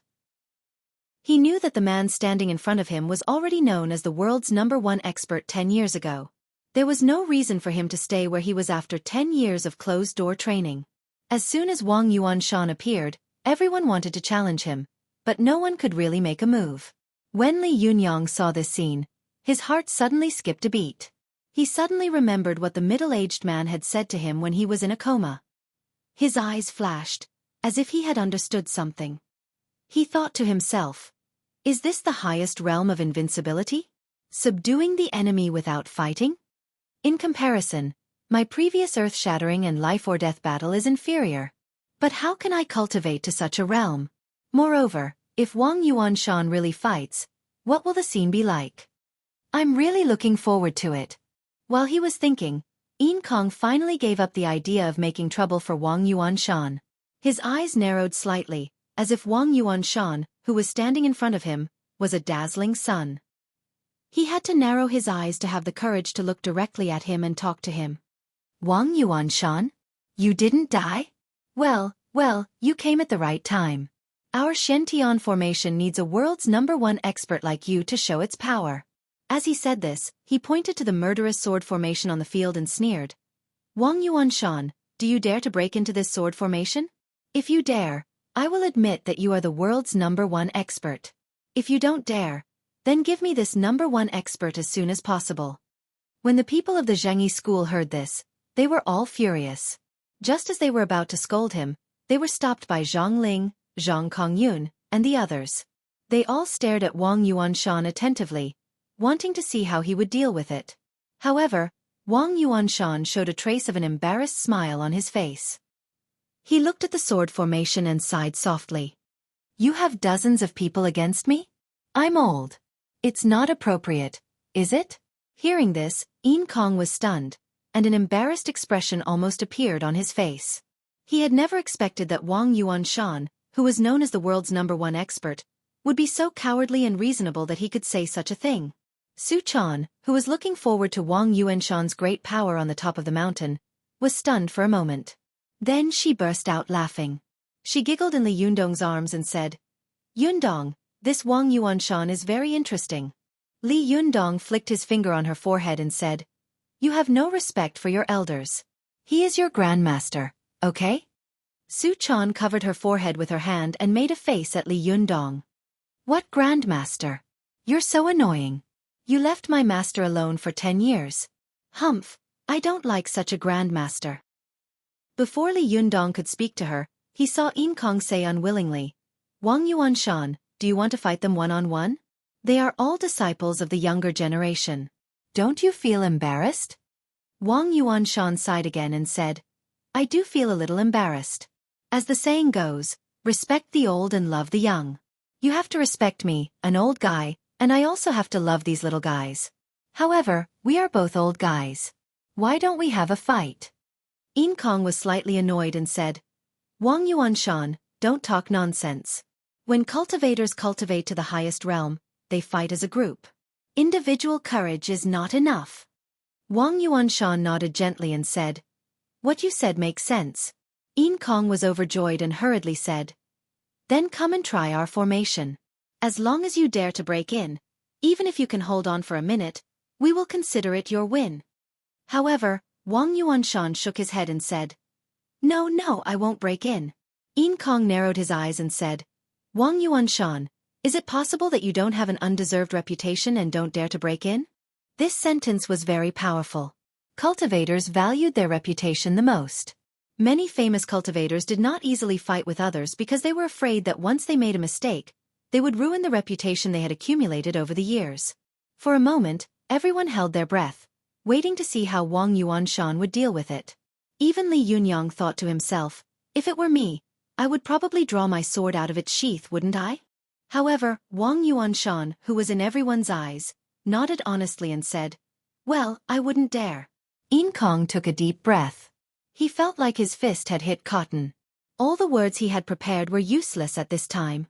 At this time, he really wanted to raise his head and laugh, but the corners of his eyes were twitching so badly that he really couldn't laugh. Everyone was also shocked. Is this Wang Yuanshan so cowardly? No way. Yin Kong laughed dryly. He pointed at Wang Yuanshan and said angrily, "I think you are not the best fighter in the world, but the best receiver in the world." Anyone who was a little fashionable could understand that this sentence was extremely insulting. As long as one still had balls in his crotch, he would immediately fly into a rage after hearing it. However, Wang Yuanshan just smiled and cupped his hands, saying, "I don't deserve it, I don't deserve it. Jianghu people appreciate me." It was as if Yin Kong was praising him. For a moment, everyone gasped and thought to themselves, "Oh my God, this Wang Yuanshan is really a coward." Seeing that he was not angry at all, could it be that Wang Yuanshan's nickname was the world's best taker back then, but later on, someone misrepresented it as the world's best taker, and in the end, it became the world's best taker? Sorry. It's late. There will be another chapter in a while. Chapter 725. Everyone saw that Wang Yuanshan, who was said to have passed away, had reappeared and was actually so terrified in front of everyone. Zhang Lufeng, who had always admired Wang Yuanshan's name, couldn't help but shout at Wang Yuanshan anxiously, "Sect leader Wang, he's cursing you." Wang Yuanshan looked at the person who spoke in surprise. "Ah, is he scolding me? Aren't you praising me for being the best in the world?" Zhang Lufeng didn't know whether to laugh or cry. He said, "You're the world's best receiver, not the world's best fighter. It's the bottom, not the hand." Wang Yuanshan had a look of realization. "Oh, so that's how it is. I thought he was speaking a dialect of some place, so the pronunciation was a little different. Hee, I've learned something new. Little martial nephew. Thank you." As expected, one is never too old to learn. Sigh, after not coming out for 10 years, I really can't keep up with the times. Speaking of which, what did the world's most beloved mean? Are they synonyms? Fake characters? When everyone saw what he did, they couldn't help but snicker secretly. Zhang Lufeng stared at Wang Yuanshan, dumbfounded.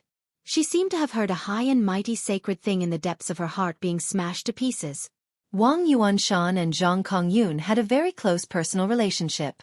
Although Zhang Kongyun had personally led him into the trap, deep in Zhang Kongyun's heart, he admired and worshipped his best friend. In private, he often told Zhang Lufeng how great Wang Yuanshan was in the past. But at this time, Zhang Liufeng's eyes were wide open, and she muttered to herself, "No way, this is the world's #1 Wang Yuanshan? Master, are you sure this is Wang Yuanshan? Why do I feel like he's talking like a mother-in-law?" Zhang Kongyun did not know whether to laugh or cry. He tugged at his beard fiercely, and his old face scrunched up. He cursed in a very low voice, "This bastard. Is he deliberately playing tricks on us?" Su Chan, who was on the cliff, also giggled and said, "So this is how the world's #1 expert comes to be? Was it a local dialect? So these past 10 years were all just rumors?" Li Yundong rolled his eyes. "Idiot! Was there such a thing as receiving 10 years ago? He's pretending to be confused. Can't you see that?" Su Chan made a face at Li Yundong. "Why can't I tell? He can make jokes, but I can't? Besides, aren't you the kind of guy who likes to mess with people the most? You look a lot like him to me. No wonder my master told me privately that you are very similar to Wang Yuanshan. He could see his shadow in you." Li Yundong raised his head and laughed. He said arrogantly, "Bullshit, he is him, and I am me. In the future, It's hard to say who looks like who.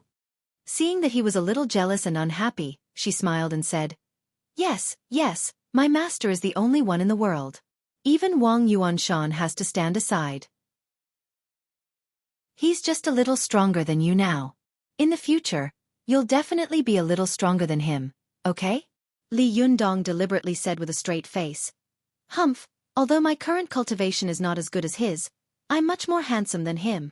Su Chan laughed and trembled. Yes, yes, my master is the most handsome, so handsome. Li Yundong snorted and pinched the little girl's chubby cheeks lovingly. His eyes looked at the field again, only to see that Zhenren Yinkong of the Shentian sect was really shocked by Wang Yuanshan's cowardice. He stood where he was and looked at Wang Yuanshan dumbfoundedly, not knowing what to say for a moment. The disciples of his sect all lowered their heads and tried to hold back their laughter. How could they still be in the mood to set up the sword formation? The murderous Shentian formation had been completely destroyed. Soon Wang Yuanshan wanted to pretend to be stupid, but he couldn't force him to make a move, could he? Yinkong knew that the magic formation of the Shentian sect was extremely powerful. Even if a golden immortal entered the magic formation, he would have to go in standing and come out lying down. No matter how powerful Wang Yuanshan was, once he entered the magic formation, he would be blasted into pieces. However, this magic formation also had the biggest drawback, that was, it couldn't be moved and could only be static defense. Wang Yuanshan obviously saw through this at a glance. He refused to enter the formation no matter what, thinking that Yinkong wouldn't dare to do anything to him outside the formation. Even if a street gangster or a gangster saw this kind of rogue kung fu, they would have to sigh and retreat. Yinkong's face turned purple. Obviously, he was a little confused by Wang Yuanshan's shocking cowardice. He stammered, Wang Yuanshan, you are really... Wang Yuanshan looked at Yinkong with a smile and said, Really what? Yinkong's face turned red, and he roared, You are really shameless. You are the shame of our generation of cultivators. Wang Yuanshan looked surprised and said, It's strange. Dozens of you want to beat me up. Is it strange that I refuse? You have so many young people bullying an old man like me. Don't you think it's shameless? Why do you blame me for being shameless? What kind of logic is this? Everyone couldn't help but laugh. Although they felt that Wang Yuanshan's words were reasonable, the disciples of Shentian sect could clearly see that although Wang Yuanshan's voice was that of a middle-aged man, his face was that of a man in his 30s. It was the perfect age to combine maturity and handsomeness. At first glance, the bystanders only felt that he was 100 times more handsome than a movie star. If he were to be described as an old man, they would never be able to compare him to them. Yinkong was completely speechless by Wang Yuanshan. He had calculated everything, but he really hadn't expected that Wang Yuanshan would act like a hooligan and act shamelessly against him. For a moment, Yinkong was so angry that his whole body was trembling. He stood there, not knowing how to get out of the situation. Some of the disciples of the Xueqi school were laughing so hard that their intestines were about to break, but because of Wang Yuanshan's seniority, they didn't dare to laugh out loud. They just lowered their heads and their shoulders kept shaking. When the disciples of the Shentian sect saw their master lose his composure, they also wanted to laugh secretly, but they didn't dare to laugh in front of Yinkong. They could only lower their heads and keep shaking their shoulders like the disciples of the Xueqi school. Li Yundong and Su Chan looked over and saw that both sides of the field were bowing their heads, as if there was a memorial service. All they needed was a bow, a second bow, and a third bow. The disciples of the Xueqi school didn't dare to laugh, but Su Chan didn't have this scruple. The little girl had already rolled around in Li Yundong's arms with laughter. She rubbed her stomach and said with a smile, Oh, this world's top expert is too funny. I've never seen such a funny master. Is he also a great cultivator? How does he look like a great cultivator? Li Yundong looked at Wang Yuanshan with flickering eyes. After a while, he suddenly exclaimed in a low voice, I understand. I finally understand what the highest realm of cultivation is. Su Chan suddenly stopped laughing and looked at Li Yundong curiously. What is the highest realm of cultivation? Is it the oneness of heaven and man? Li Yundong's eyes lit up with surprise and he said, The oneness of heaven and man is just a process and a means. But after the oneness of heaven and man, there is the infinite void realm, and the infinite void realm secretly shows the meaning of being born into the world. Chaner, do you know that there are 3 realms of cultivators? Su Chan raised her head obediently and looked at Li Yundong's excited expression as he comprehended the truth of cultivation. She couldn't help but feel a little happy for him. She said very teasingly, "I don't know. Yundong, please teach me." Li Yundong smiled and said, "There are 3 realms of cultivators. The first is to see mountains as mountains and water as water. The second is to see mountains as mountains and water. The third is to see mountains as mountains and water as water." Su Chan's eyes also lit up. "Ah, I understand. The first realm you mentioned is the realm of entering the secular world, the second is the realm of being born into the secular world, and the third is the realm of re-entering the secular world?" Li Yundong laughed and rubbed the girl's long black hair hard. "Not bad, not bad. You're really my girl. You're so smart. Come over and kiss me." Su Chan giggled as she leaned over and planted a few kisses on Li Yundong's cheek. "It's because my master speaks in a way that's easy to understand. Unlike those Taoist classics, which are full of obscure poems that give me a headache just looking at them," Li Yundong said. "Wang Yuanshan is in the 3rd realm. He sees mountains as mountains and water as water. This is also the realm of Taoism. Taoism follows nature, and all methods follow one's heart. The Buddhist Dharma says that there is no self, no human, no living beings, and no longevity. It means that everything is empty, and only the true Dharma follows one's heart. When cultivators cultivate to the highest realm, they will see through everything and see through everything. The only thing they have to follow is their own heart. As long as their heart moves, heaven and earth will move." Su Chan blinked her eyes. She seemed to understand, but at the same time, she didn't quite understand. She said, "It sounds a little difficult to understand." Li Yundong laughed. "In fact, it's very simple.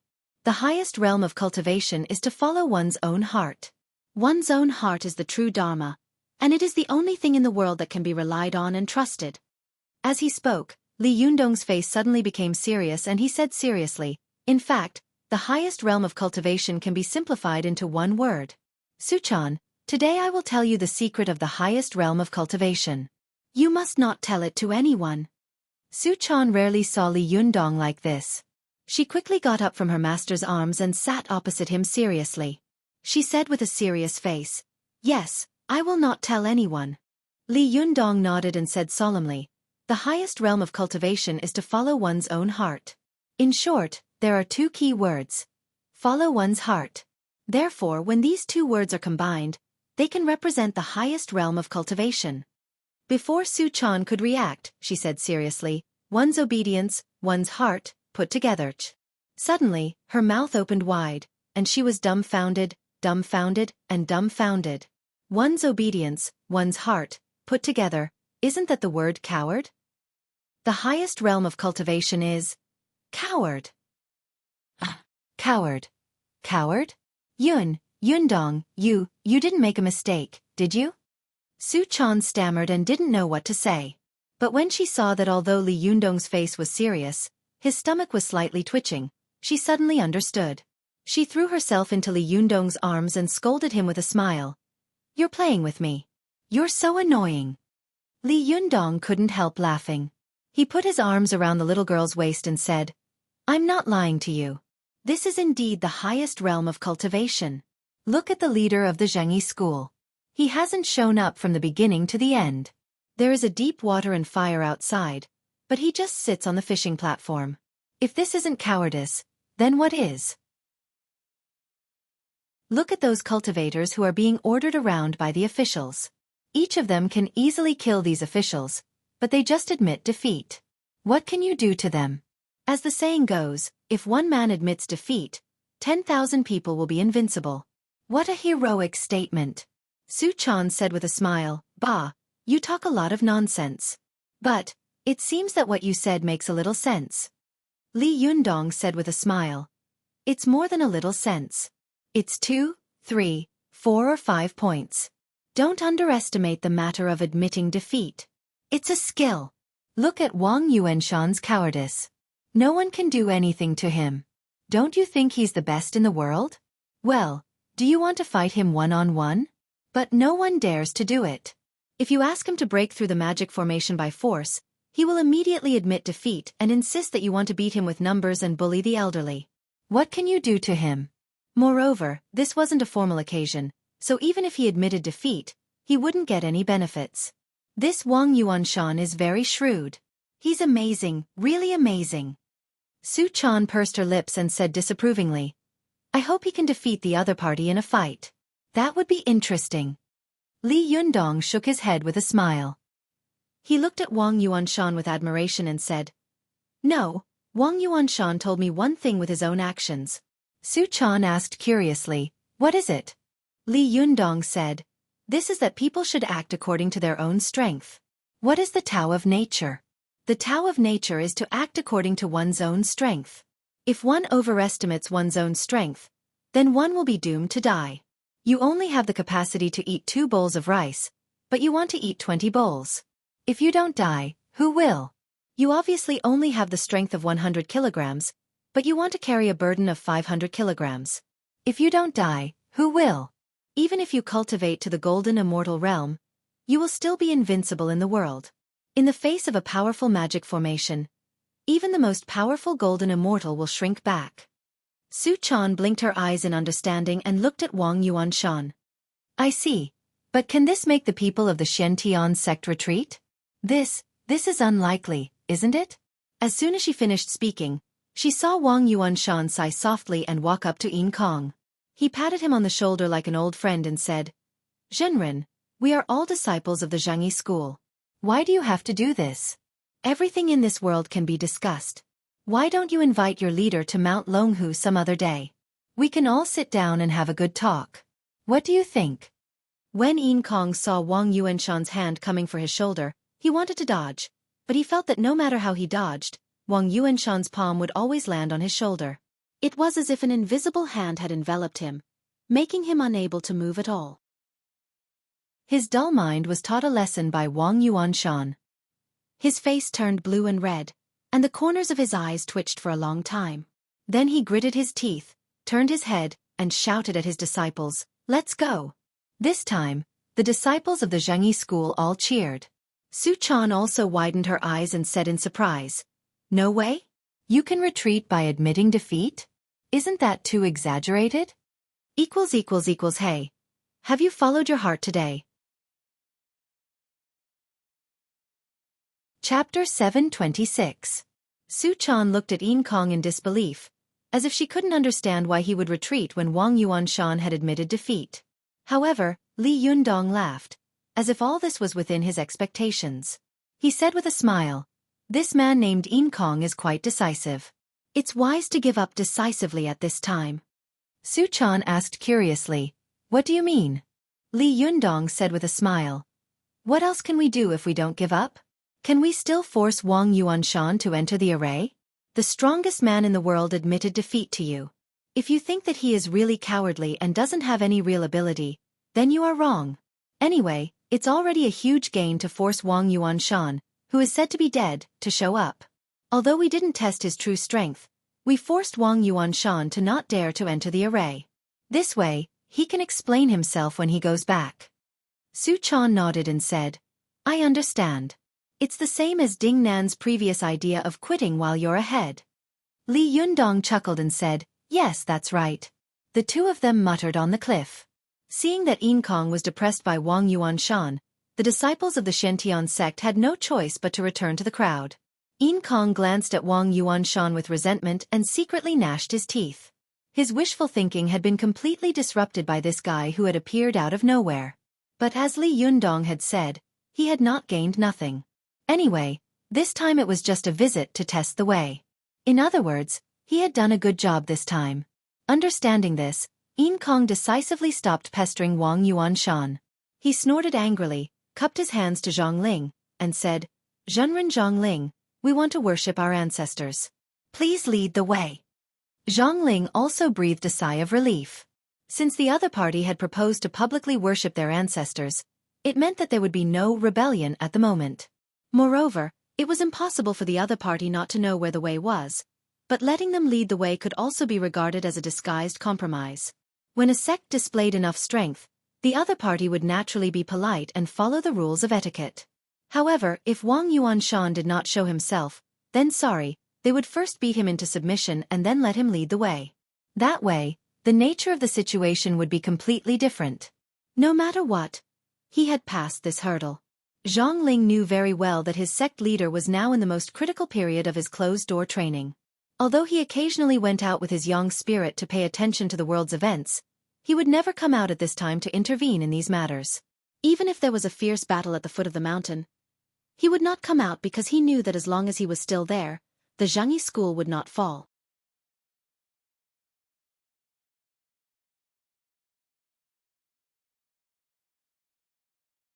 Even if they passed the 9 stages of thunder tribulation, they would directly leap into the realm of the 9th heaven of the fairy realm. Even if they were at least a human immortal. Once they became an immortal in the world, it would really be 9 transformations of carefree Dao fruit, 3,000 achievements, becoming an immortal. Jindan Jade Slip, Clear Edict, Crane Riding Cloud Chariot to Paradise. If they did not have enough fun in the human world, they would continue to play. If one day they were tired of it, they could ascend to the 9 heavenly nights heaven at any time and go to the immortal world to watch the fun. From then on, they would no longer have anything to do with the human world. For inner disciples like Zhang Tianshi, who had started cultivating in their mother's womb, their only purpose of cultivation was to ascend to become an immortal and go to the immortal world. Therefore, in their eyes, this kind of power struggle between the Shantian sect and the Longhu sect was just a small matter, far less important than crossing the thunder tribulation. Therefore, if cultivators like them were preparing to cross the thunder tribulation, they would prepare in advance, ignoring the outside world and wholeheartedly focus on crossing the thunder tribulation. Only a rookie in the cultivation world like Li Yundong would run around and fight for his life without preparing for the thunder tribulation at all. Therefore, Zhang Ling also knew that if Wang Yuanshan held a grudge this time and did not show himself, then they would be in deep trouble. Longhu Mountain might even have to change hands. Even if it was not easy to change hands, if Celestial Master Zhang was alarmed and delayed his lightning tribulation, then they would not be able to afford it. At this time, Zhang Ling saw that the other side had admitted defeat, so she quickly took advantage of the situation and walked down the mountain with Yin Kong without losing her manners. When she passed by Ding Nan, she looked at her with appreciation, bowed slightly, and said, "Zhenren Ding, I wonder if you are interested in going to our ancestral court to have a look?" Ding Nan was overjoyed when she heard this. She was a very utilitarian woman, always thinking about strengthening her strength and power. In her opinion, only by constantly growing stronger could she ensure that such a happy life would not leave her.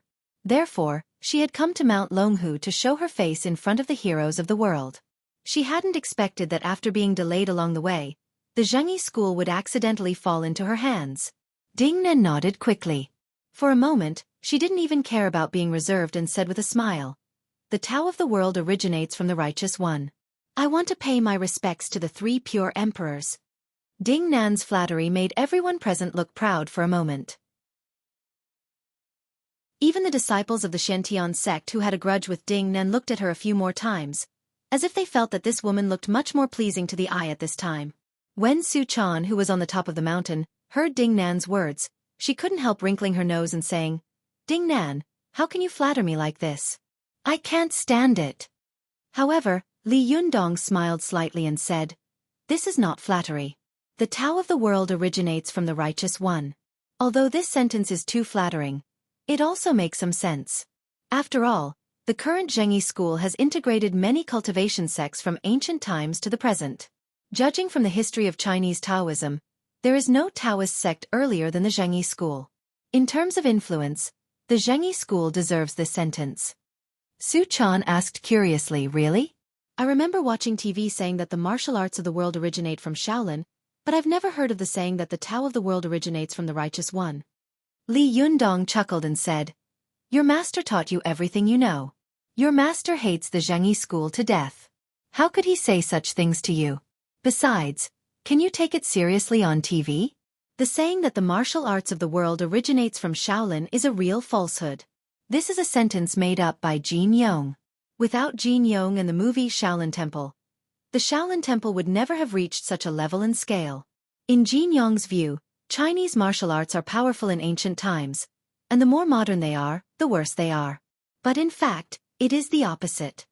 The peak of our Chinese martial arts was at the end of the Qing dynasty and the beginning of the Republic of China.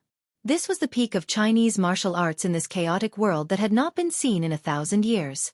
There were Li Shuwen, the Divine Spear, Li Luaning, the Divine Fist, Gui Yunshan, who conquered the world with half-step bursting boxing, Dong Haichuan, the eunuch master, Chang Tinghua, the 8 diagrams master, and Li Xueqi, the great master of national martial arts who was invincible before the age of 70. Not to mention Sun Lutong, the world's first-class martial arts master, Shang Yunxiang, Xueqi, and others who are as famous as Sun Lutong. What is the Shaolin Temple doing at this time? The Shaolin Temple of these bald donkeys has been burned down. Have you ever heard of any Shaolin Temple in modern times that has a famous martial monk? 100 years ago, the most famous martial monk of Buddhism was Master Haideng. Unfortunately, he has nothing to do with the Shaolin Temple. Su Chan clapped her hands and said angrily, "It turns out that TV is all lies. I won't watch it in the future." Li Yundong laughed. "You can't stand it?" Su Chan pulled a face at Li Yundong. "The TV cheated me of my feelings. I don't want it anymore. I don't want it anymore." Li Yundong laughed. He really loved Su Chan's naivety. If it had been anyone else, it would have been creepy and pretentious. But Su Chan had an indescribable innocence and charm.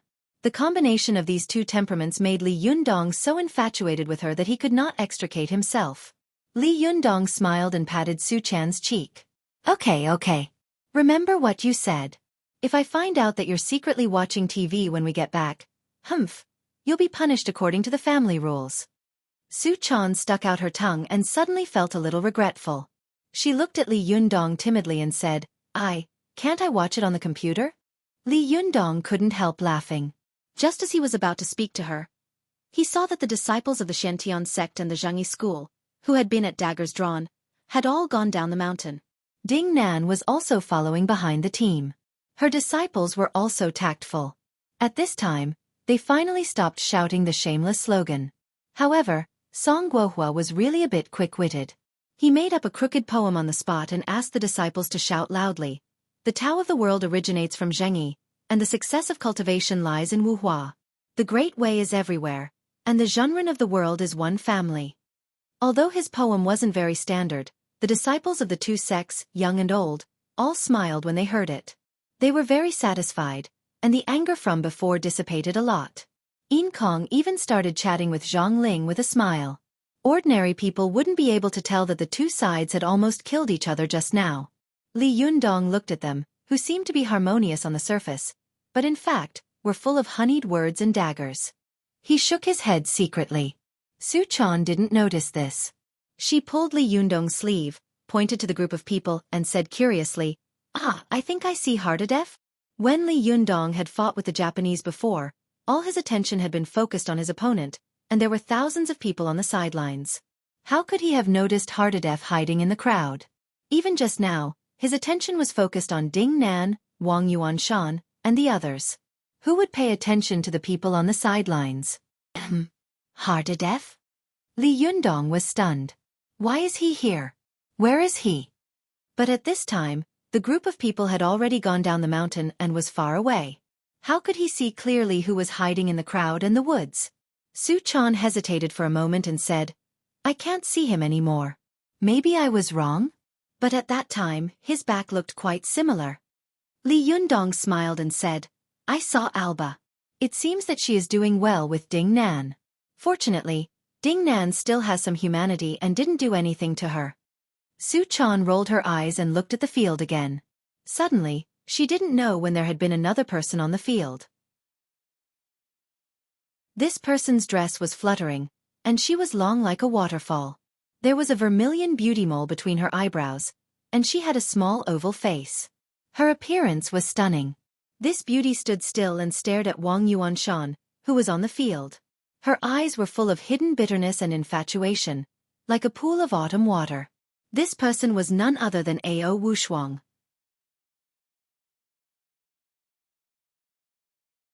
Chapter 727. At a glance, Su Chan saw that her master had appeared in the field. She was shocked and couldn't help but let out a low cry. Li Yundong, who was beside her, quickly covered Su Chan's mouth gently, lest her voice be a little louder and scare the two of them away. At this time, Li Yundong's gossipy soul was burning. He was looking forward to the scene of this lonely man and woman meeting for 10 years. Su Chan held Li Yundong's big hand tightly with both hands and looked at Wang Yuanshan and Ao Wushuang without blinking. She was looking forward to the two of them getting back together, because in her impression, her master had never shown a really happy smile. Sometimes, even if she smiled at her, it was a kind of love and doting. She could still see the deep bitterness and loneliness in the depths of her eyes. If only master could get back together with grandmasters. The little girl murmured unconsciously in a low voice. Although she had complained that Wang Yuanshan had not left any news for Ao Wushuang in the past 10 years, she still subconsciously hoped that her master could be happy. At this time, Ao Wushuang looked at Wang Yuanshan with an extremely complicated expression. There was ecstasy, shock, resentment, anger, tenderness, and infatuation in her eyes.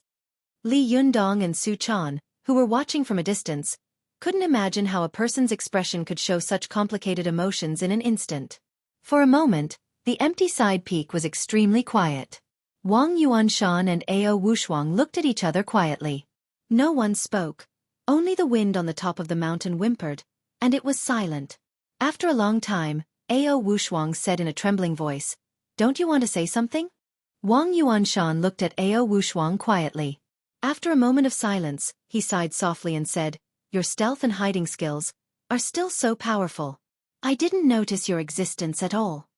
Ao Wushuang smiled sadly. "It's been 10 years. Is that all you want to say to me?" Wang Yuanshan said slowly, "Yes, 10 years. 10 years have passed in the blink of an eye, but I feel like only a few days have passed." Tears kept rolling in Ao Wushuang's eyes. This strong, conceited, and arrogant woman was no different from an ordinary woman. Ao Wushuang said in a trembling voice, "But for me, every day is as long as a year. Do you know what it feels like to live like a year? Since you've been alive for the past 10 years, why didn't you come looking for me? With your strength, is there any place in the world that can imprison you?" Wang Yuanshan raised his head and sighed softly. "Wushuang, the world is a big cage. Even if I get out, I will just be jumping from one cage to another. What's the difference?" Ao Wushuang trembled with excitement and shouted, "There's a difference. I'm not in your confinement." Wang Yuanshan lowered his head and looked at Ao Wushuang with gentle eyes. He said softly, "Wushuang, look at your childish words. Aren't you and I in this world? We are all trapped in this cage, so we should be thinking about how to get out of this cage instead of being obsessed with this cage." Ao Wushuang couldn't believe her ears and eyes. This man whom she had held onto a glimmer of hope and waited bitterly for 10 years, was he really Wang Yuanshan? How could he say such a thing? Ao Wushuang finally couldn't hold back her tears. They dripped down like pearls from a broken necklace. She sobbed and said, "Wang Yuanshan, have you forgotten everything? Have you forgotten what you once said to me? Don't tell me you've forgotten your oath. Have you forgotten that you will stay with me until the end of time?" Wang Yuanshan was silent for a while. Then he smiled softly and said, "Wushuang, the Wang Yuanshan you know is dead. He died when he was caught 10 years ago. Forget him. The one standing in front of you now is not Wang Yuanshan." After that, he sighed softly, turned around, and walked down the mountain. Ao Wushuang had never expected that she would get such an answer after waiting for 10 years. She only felt that her heart had been crushed into powder in an instant. She cried so hard that she could hardly stand. Su Chan couldn't bear it anymore. At this time, Su Chan couldn't help it anymore. She rushed down the mountain and hugged Ao Wushuang. While crying she said, "Master, don't cry, don't cry. This heartless man is not worth your tears." Ao Wushuang grabbed Su Chan at once, threw her head into her arms, and began to cry like a child. The sound of her crying was so miserable that it really made people feel sad. But Wang Yuanshan seemed to have a heart of stone. He didn't look back in the midst of the crying and slowly walked down the mountain. Su Chan looked at his figure with tears in her eyes and couldn't help shouting, "Wang Yuanshan, you are ungrateful. I hate you."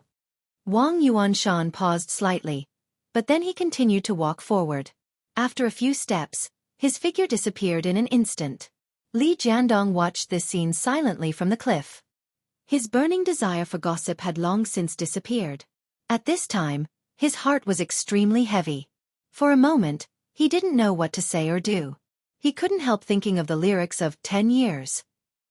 10 years ago, I didn't know you. You didn't belong to me. We were still the same. We accompanied a stranger and walked through the streets that we gradually became familiar with.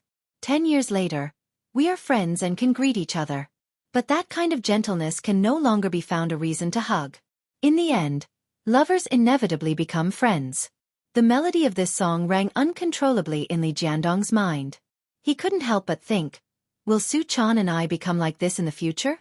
As soon as this thought flashed through his mind, Li Jiandong clenched his fists fiercely. No, absolutely not. No one can separate me from her. Thinking of this, Li Jiandong couldn't help but jump to the top of the mountain. He came to Xueqi's side, gently pressed his hand on her shoulder, and said softly, "Get up. Let's go back." At this time, Ao Wushuang was devastated and cried so hard that she fainted in Xueqi's arms. The little girl wiped her tears and stood up with her master in her arms. She sobbed and said, "Yundong, I'm so sad." Li Jiandong stretched out his hand lovingly and wiped away the tears on Xueqi's face. He comforted her softly.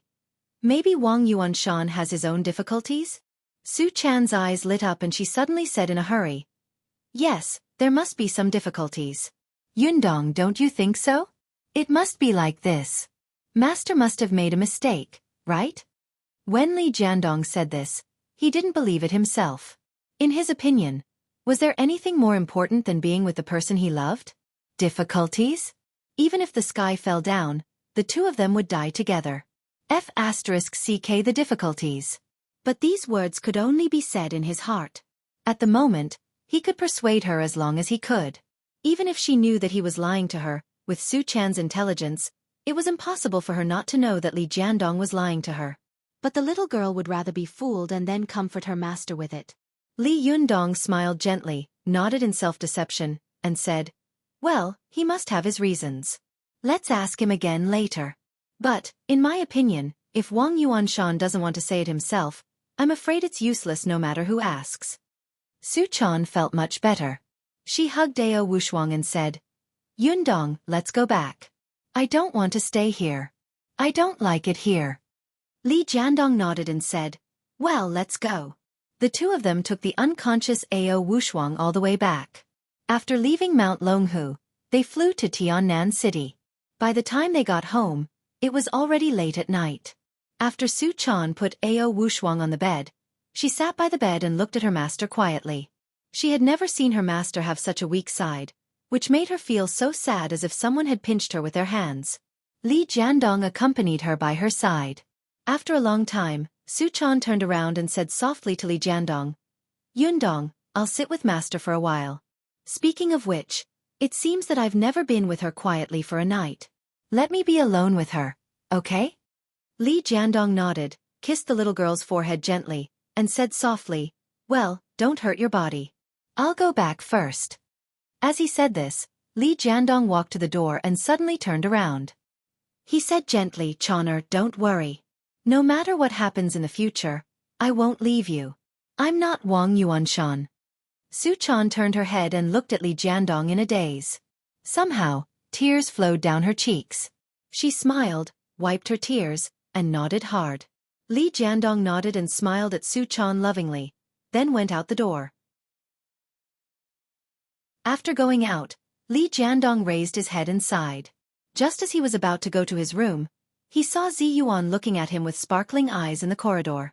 She asked curiously, "What's wrong with you? Why do you look like you're going to be separated forever?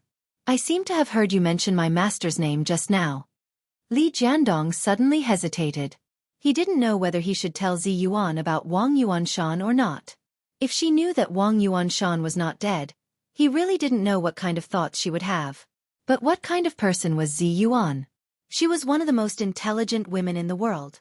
Under her observation, she thought for a moment, and then her breathing immediately became rapid. Her eyes widened, and her voice trembled slightly. "Do you have news about my master? Is he really not dead?" Li Jiandong sighed and said, "Yes, I went to Mount Longhu with Xueqi before and happened to meet the overseas forces of Zhengyi School. The people of Zhengyi School were forced to do nothing, so Zhang Kongyun forced Wang Yuanshan out." Hearing this, Ziyuan's body swayed slightly. Li Jiandong immediately took a step forward, held her with both hands, and asked softly, "Are you all right?" Zi Yuan seemed to be in a trance. She calmed down, forced a smile at Li Jiandong, and said, I'm fine. Let me be alone for a while." As she said this, she staggered back to her room. Zi Yuan entered the opposite door and went to her room. After closing the door, she leaned her back against the door as if she had lost all her strength. Her body slowly slid down. Unknowingly, her eyes were already full of tears. "Master, you really didn't die? If you didn't die, why did you abandon us back then?" Zi Yuan covered her mouth with one hand and sobbed silently. But Zi Yuan was Zi Yuan after all. She was different from Ao Wushuang, who was cold on the outside but warm on the inside. Ao Wushuang's emotions, which had accumulated for 10 years, burst out like a volcanic eruption, and she cried until she fainted. However, Zi Yuan silently shed tears for a while, then wiped her tears and stood up gracefully. Zi Yuan was a gentle person. When she suddenly learned of Wang Yuanshan's whereabouts, she only had questions in her heart, but there was no resentment or doubt. Her eyes were blurred, and she whispered to herself, "Master, do you know? The psalms you once told me have almost all come true now. But when I completely believe what you have to say, I know that you are not dead. What do you want me to do?"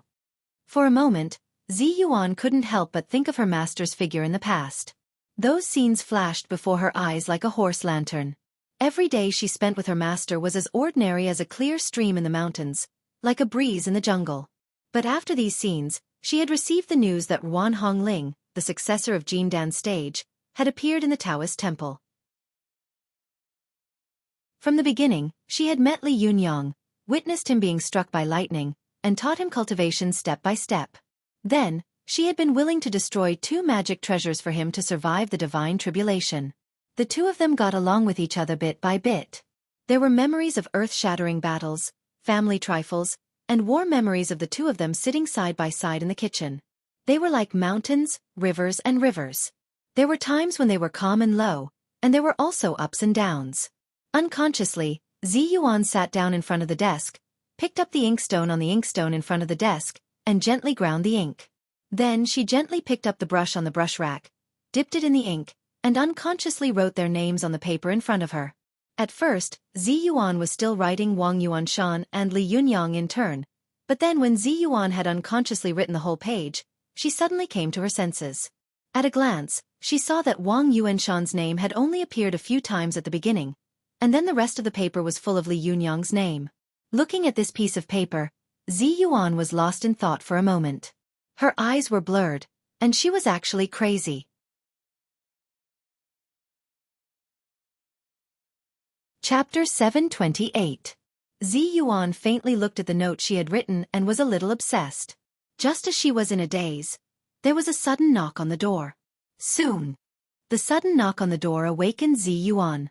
She hurriedly crumpled the paper full of words into a ball. Then, she watched as the ball of paper suddenly spontaneously ignited in her hand. After burning it to ashes and throwing it into the trash can, she felt relieved. She walked to the door and gently opened it. Zi Yuan looked at the door nervously, only to see that the person standing at the door was not the man who had made her heart beat wildly, but her shimmy Ruan Hongling. Ruan Hongling looked at her Xueqi strangely. She had rarely seen her Xueqi panic and carefully hide her expression. She looked into the room curiously, then frowned and fanned herself with her hands. "Is there a fire in your room?" Zi Yuan calmed down and gradually recovered from her panic.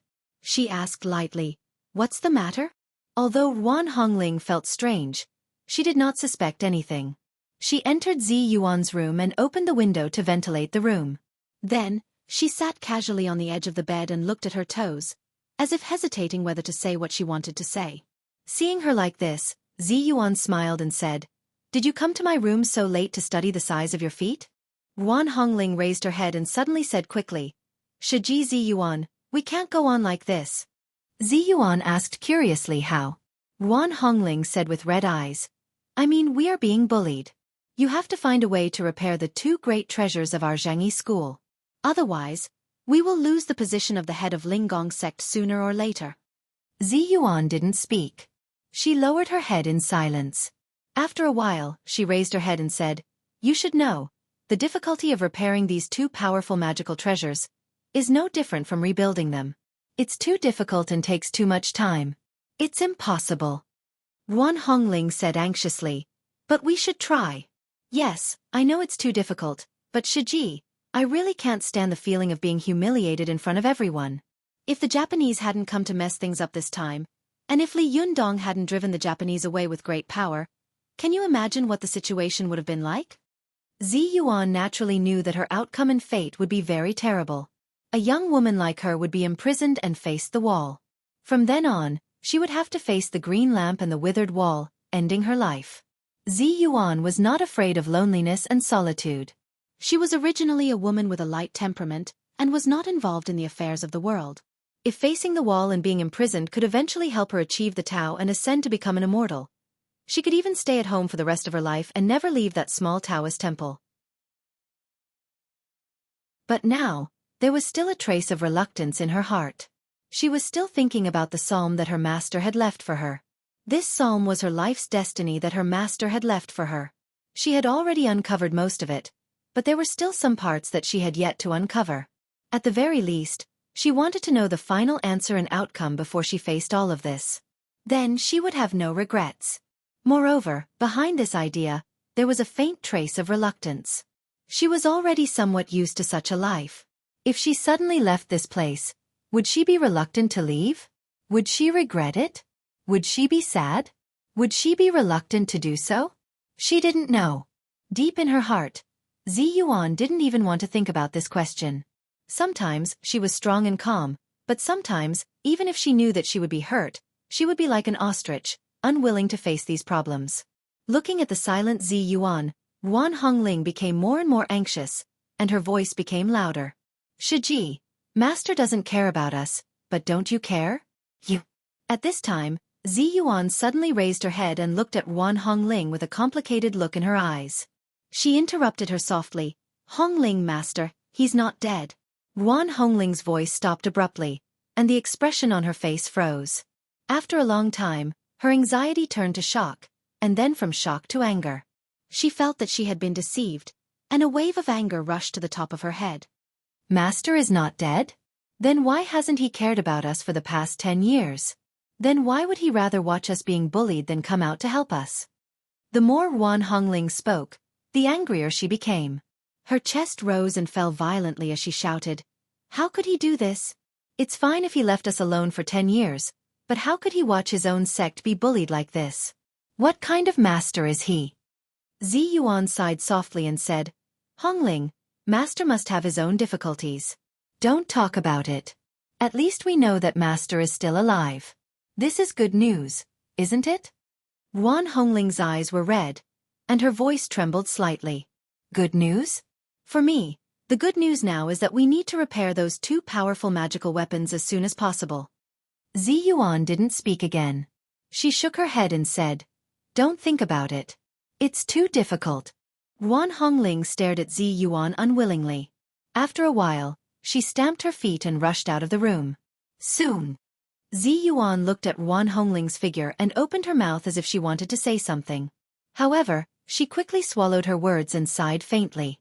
She sat quietly in the room alone, letting the cold moonlight shine on her body, projecting a lonely figure beside the bed. It wasn't until the next day that the jade rabbit quietly left the sky and the golden crow rose from the sky again. Zi Yuan was shocked to realize that the next day had already arrived. Zi Yuan was slightly shocked. She felt that the warm sunlight was warming her body.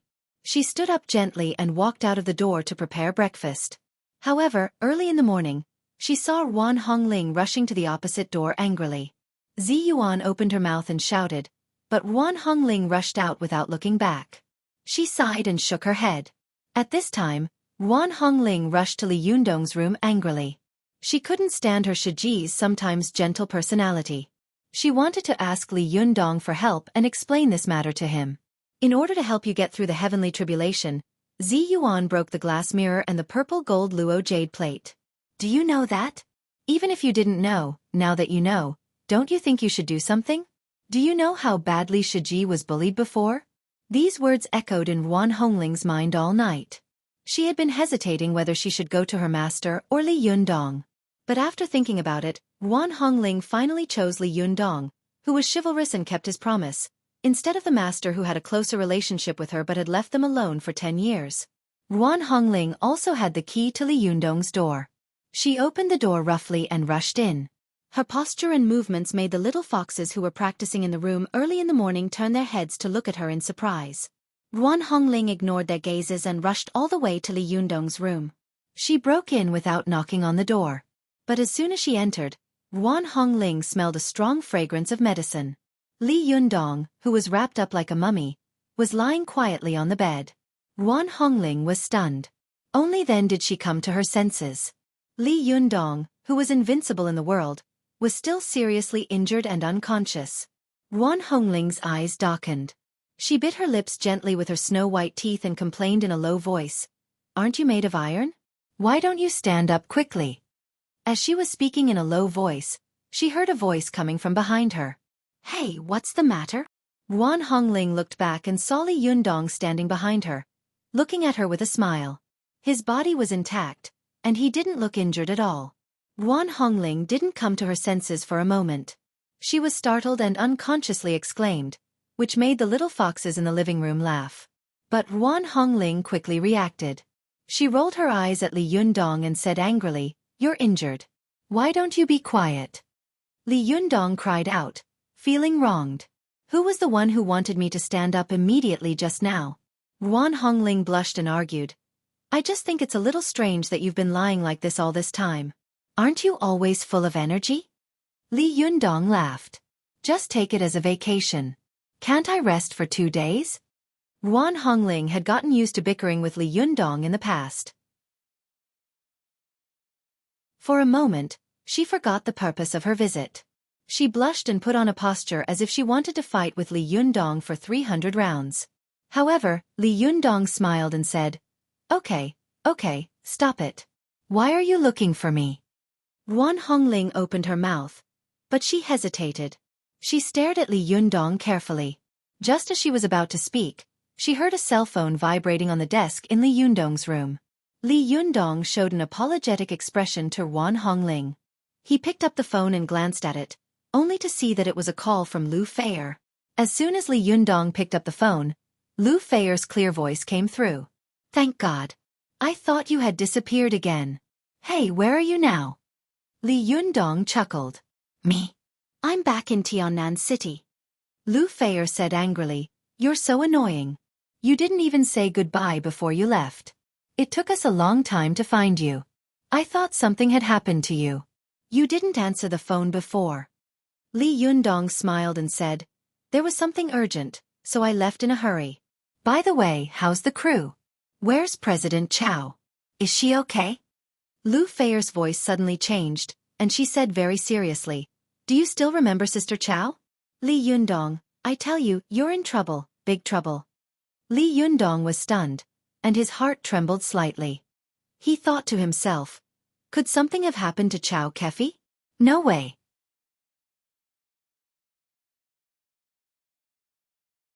Chapter 729. Li Yundong's voice suddenly became low. He glanced at Yuan Hongling and showed an apologetic expression. Then he walked to the side and asked in a low voice, "What happened?" Lu Feier sighed, and her voice suddenly became very helpless. "You'll know when you come." Li Yundong frowned. "Is it urgent?" Lu Feier said, "It's very urgent. It's best if you can come in the next second." Li Yundong's heart tightened. He nodded and said, "Then I'll be there as soon as possible." Bubble. Book. After putting down the phone, Li Yundong said to Yuan Hongling, "Hongling, I have something urgent to do. I'll go out for a while." Yuan Hongling sighed and saw that Li Yundong had disappeared in the blink of an eye. She was so angry that she stamped her feet and said angrily, "You're so annoying. My business is more urgent." As she spoke, she looked indignantly at Li Yundong, who was unconscious on the bed, and made a threatening gesture. If Li Yundong hadn't been seriously injured, she would have punched him already. Yuan Hongling glared at Li Yundong angrily for a long time before she stamped her feet and rushed out of the room. Li Yundong, who was rushing to Hainan, didn't know what was on Yuan Hongling's mind. He flew quickly with his young spirit body and found a place where no one was around to land. Then, he rushed to the Xian Hotel. When he arrived at the door of the hotel, he called Lu Feier and asked, "Where are you now?"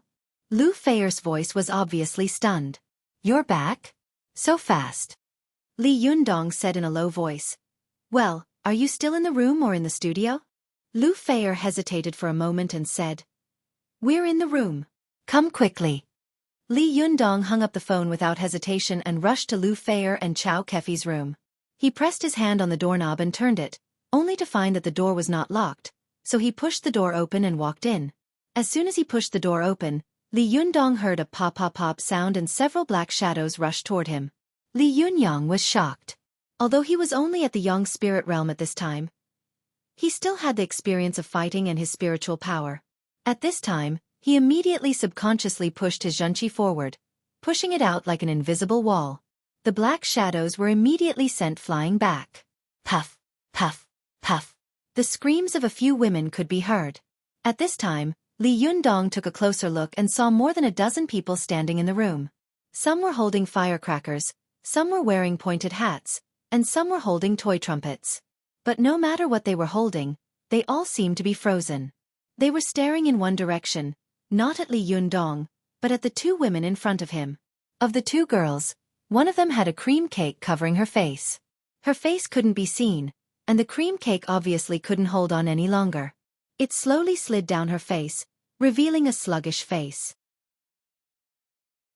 Her eyes looked as if she had just been raped by 100 burly men, full of grievance and resentment. Li Yundong's eyes widened. For a moment, he couldn't recognize who the woman with the cream cake on her face was. But when he looked to the side, he was shocked. The other woman was none other than Chao Kefi. At this time, Chao Kefi's chest was covered with a strawberry chocolate cake. Her towering breasts provided a good angle for the cake. The cake did not slide down for a while, but the strawberries on it kept sliding down the ravine of her chest endlessly. Li Yundong was dumbfounded and stammered, What's going on?" He turned his head and glanced at the other people in the room, only to see that the other members of the crew were in the room. Some were actors, some were stage managers, and Chris was among them. She was also wearing a clown hat and holding a firecracker in her hand. Her head was very low, but Li Yundong could tell from her shrugging shoulders that she was having a hard time holding back her laughter. Li Yundong glanced around, but no one answered him. Everyone seemed to be under a spell of silence. Li Yundong raised his voice. "No one can tell me what's going on here?" Seeing his surprised look, Lu Feier was so aggrieved that she almost cried. She quickly wiped her face with her hand and said angrily, "Hey, it seems that I should be the one shouting, right?" Li Yundong glanced at her, only to see that this popular idol was like a snowman with a face full of cream. She looked ridiculous. He couldn't help laughing out loud. "Did you call me here in a hurry just to ask me to dress you up? Not bad. Your fans will like your new look." Lu Feier was seething with anger. She quickly grabbed the cream on her face and flung it at Li Yundong. "You bastard! You're pissing me off. Don't you know how to be kind to a woman?" Lu Feier said. Seeing that she was throwing the cream at him, Li Yundong immediately changed his yang spirit to yin spirit, and the cream passed through his body. He chuckled and said, "It's your own fault. Why did you lie to me? Look, now the retribution is coming, isn't it?"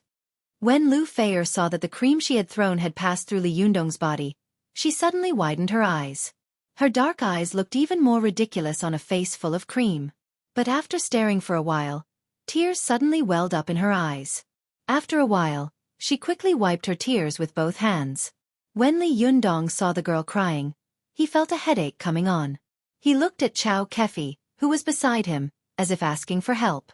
He saw that Chao Kefi was wiping the cream on her chest with a handkerchief. When she saw him looking at her, she rolled her eyes. Li Yundong saw that when she was wiping the cream, her chest was surging, which was really magnificent. He secretly took a breath of cold air and didn't dare to look at her anymore. He turned to Lu Feier and said with a wry smile, "Hey, no way. You're crying now? I haven't cried yet. I came here in a hurry. I didn't expect that you would arrange a sneak attack. Fortunately, I reacted quickly. Otherwise, hee hee." Li Yundong didn't say the following words.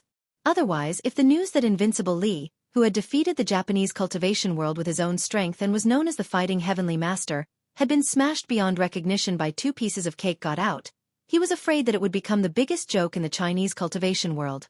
Those Japanese people would be so angry that they would commit suicide the next day. Thinking of this, a thought suddenly flashed through Li Yundong's mind.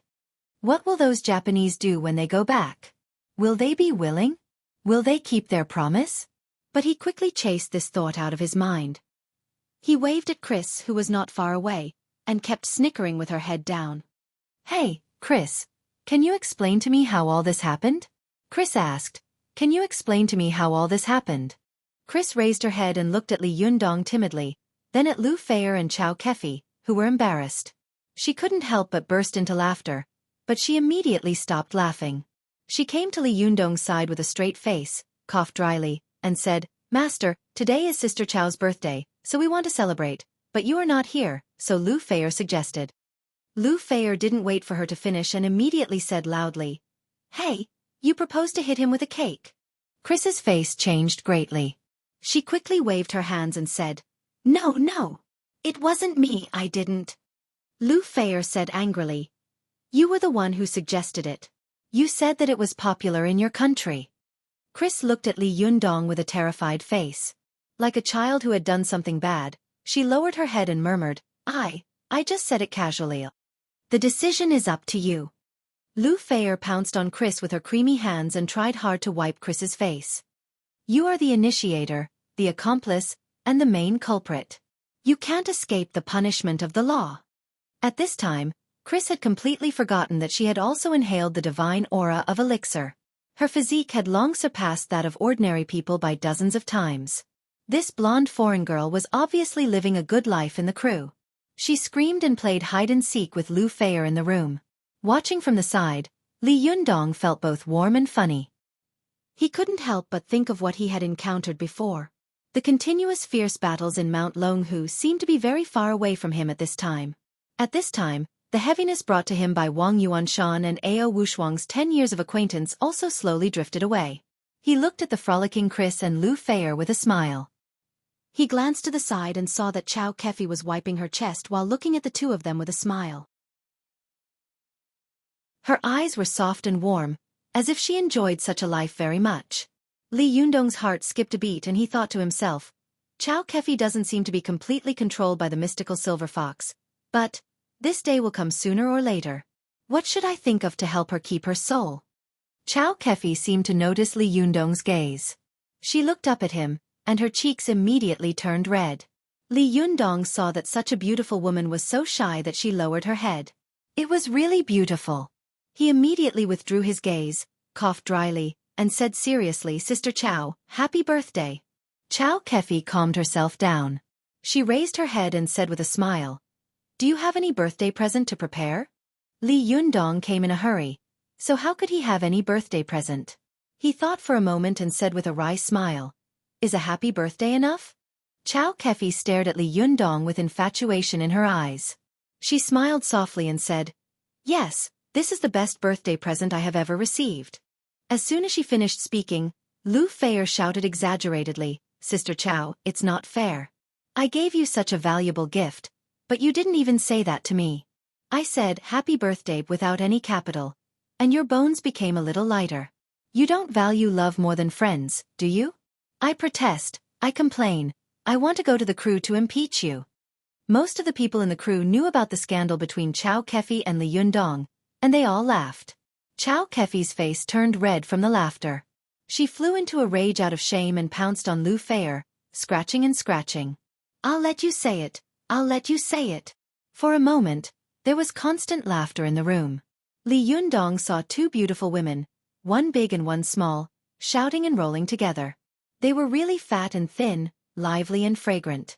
Li Yundong looked at Xueqi, who was playing with Lu Feier, and suddenly said with emotion in his heart, Sister Chow, if I help you keep your soul in memory, what do you think of this birthday present? As soon as this thought flashed through his mind, Li Yundong unconsciously smiled bitterly. It's really difficult to fight with the mystical silver fox for the body and soul.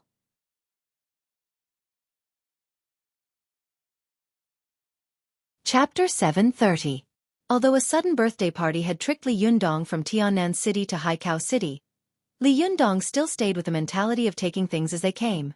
He smiled and watched the crew celebrate Xueqi's birthday together. As the birthday girl, Xueqi wore a pointy hat in the crowd. There were still some cream cake stains on her face and body, but this still could not hide her amazing beauty. This coquettish woman smiled like a flower in the crowd. Even a blind man would be able to see again after seeing her. His eyes lit up.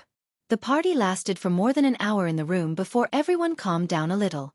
Some went to the spacious room to drink and have fun at the bar, while others gathered on the balcony to smoke and chat. Li Yundong stood alone in the corner with his back against the wall, quietly lost in thought. Suddenly, a woman's voice came from beside him. "What are you doing here? Don't you drink?" Li Yundong turned his head and saw that Xueqi had changed into a new set of clothes. The cake stains on her head and chest had long been washed away. At this time, she was wearing a red cheongsam. Her slender snow-white legs were faintly discernible from the opening of the cheongsam. Her black hair was coiled high behind her head, revealing her full and bright forehead and slender snow-white neck. She looked like a proud and noble lady. Xueqi was holding 2 transparent goblets in her hands. Each goblet was filled with a third of red wine. It was crystal clear, like liquid gems and flowing agate. Xueqi had obviously drunk a little too much. She looked at Li Yundong with blurred eyes, and the corners of her mouth were gently pursed, forming a playful smile. Li Yundong looked at the wine in her hand, smiled slightly, and shook his head. "I won't drink. Drinking alcohol is harmful to the liver.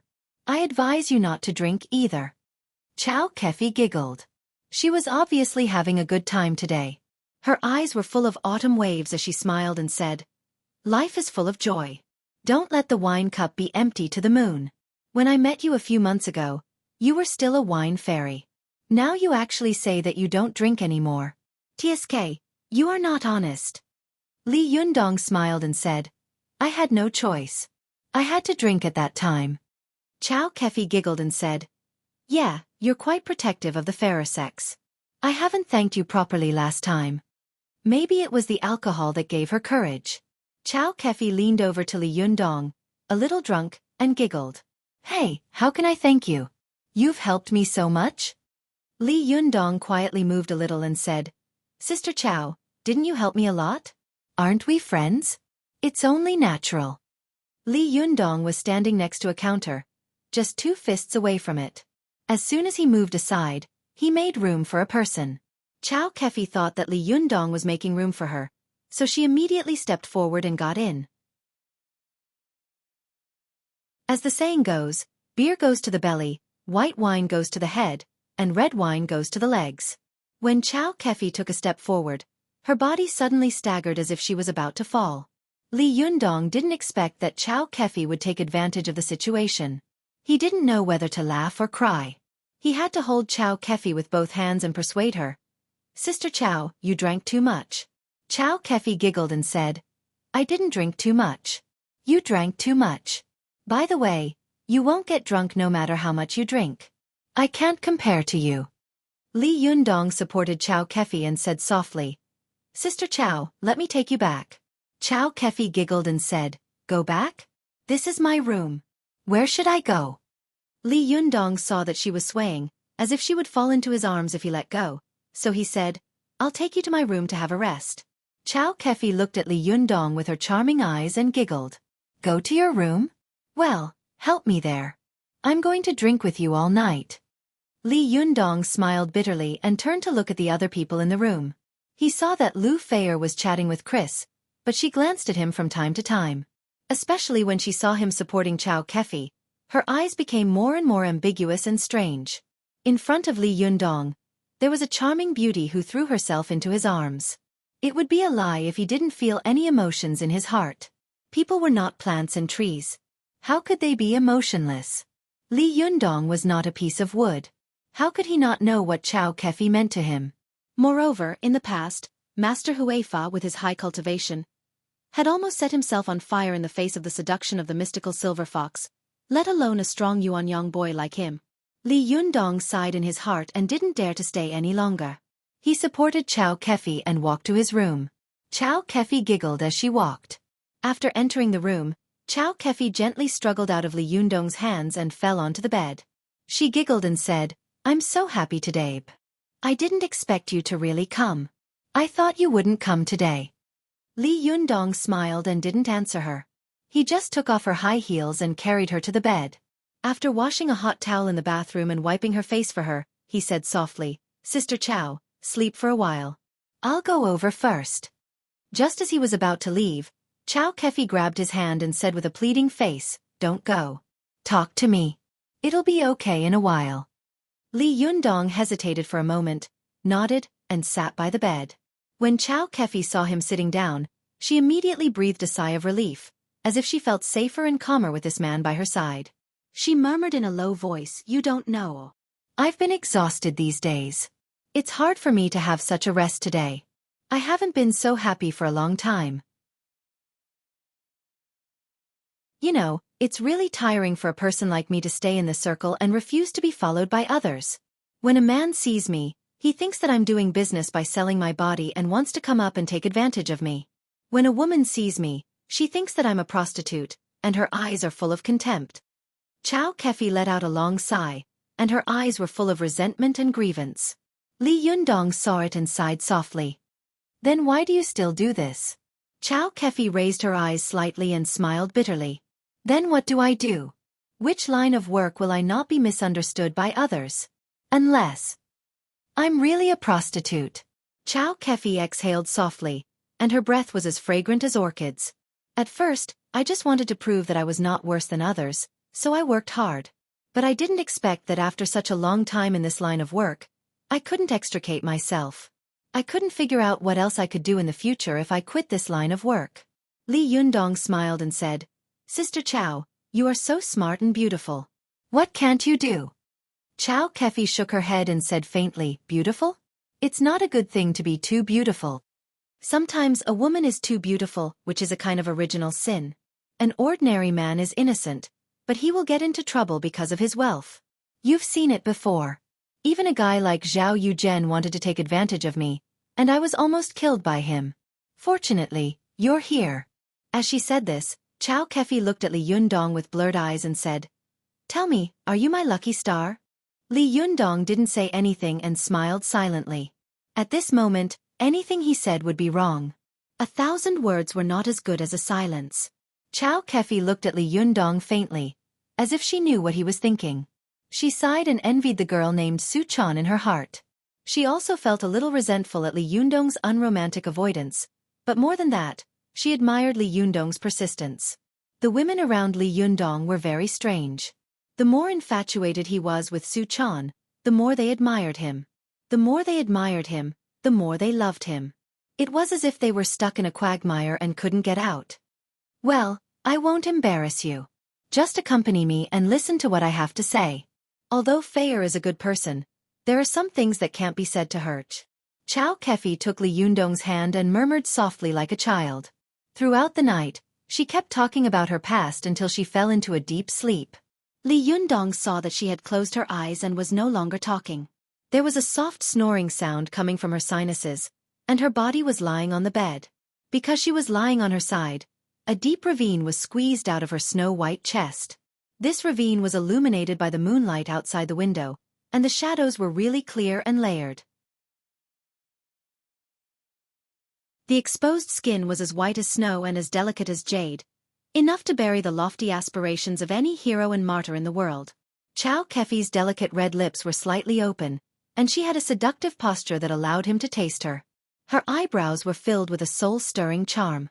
Although there was no gaze or seductive words, just the posture of her jade-like body was like a silent burning raging fire, burning people to the point that they wanted to turn into moths flying into the fire and pounce forward without any regard for their lives. The inferior seduction was nothing more than selling one's body, while the superior seduction was to move one's emotions, supplemented by looming temptation. If Xueqi had thrown herself into Li Yundong's arms as soon as she came up and seduced him, he would have left long ago. But she just begged in a low voice, wanting to talk to him. How could a man like Li Yundong, who had tender feelings for the fairer sex, have the heart to refuse? Li Yundong looked at Xueqi in front of the bed. He only felt as if there was a fire burning under his abdomen, teasing him. For a moment, His mouth was a little dry, and his mind was buzzing. He stretched out his hands slightly, as if he wanted to touch Xueqi's body, which was as soft as water. At this time, if it had been another man, he would have died under the peony and become a ghost. But Li Yundong quickly calmed down. He took back his frozen hand in mid-air, closed his eyes, and took a deep breath. Then, he gently pulled out his other hand from her hand, stood up, and slowly walked out. As soon as he went out, Li Yundong saw the door of Xueqi's room open. Lu Feier and Chris came out of the room with red faces. Although the two girls were about the same height, one had a black oval face, the other a golden oval face. One face was full of oriental classical charm, and the other was full of exotic charm. When put together, they were very eye-catching. Li Yundong could see at a glance that Lu Feier had obviously drunk too much, and her eyes were a little blurred. On the other hand, although Chris's snow-white cheeks were smeared with a trace of shame, her eyes were extremely bright. Li Yundong asked with a smile, "How much did you drink?" Chris opened her mouth and was about to speak, but Lu Feier rushed to say with a smile, "Not much. I drank 2 bottles. Chris is amazing. She drank 4 bottles. No man can compete with her." After drinking 2 bottles of wine, the after-effects were not small. Lu Feier staggered and couldn't stand still, but she still shouted that she wanted to go out to play. Li Yundong looked at the two of them and thought to himself, "That's not right." According to reason, Xueqi should be possessed by the soul of the mystical silver fox now. Her internal organs should be very strong, so she shouldn't be drunk. Could it be that it's not the wine that makes people drunk? Thinking of this, Li Yundong was silent for a while and sighed softly. In the room, Xueqi had also opened her black and bright eyes at this time. Her eyes were clear, and there was no sign of drunkenness. She looked at the ceiling quietly, as if she wanted to look straight at the sky through the reinforced concrete. After a long time, she let out a long sigh. Xueqi sat up gracefully and silently looked at the cold crescent moon outside the French window. Her eyes flickered with struggle, pain, infatuation, and confusion. However, these emotions were mixed together. After a long time, they slowly settled down, and another kind of cold gaze appeared in her eyes. The coquettish woman smiled coldly and said, "Wisdom King, good concentration, good concentration. Hey, you escaped with your life."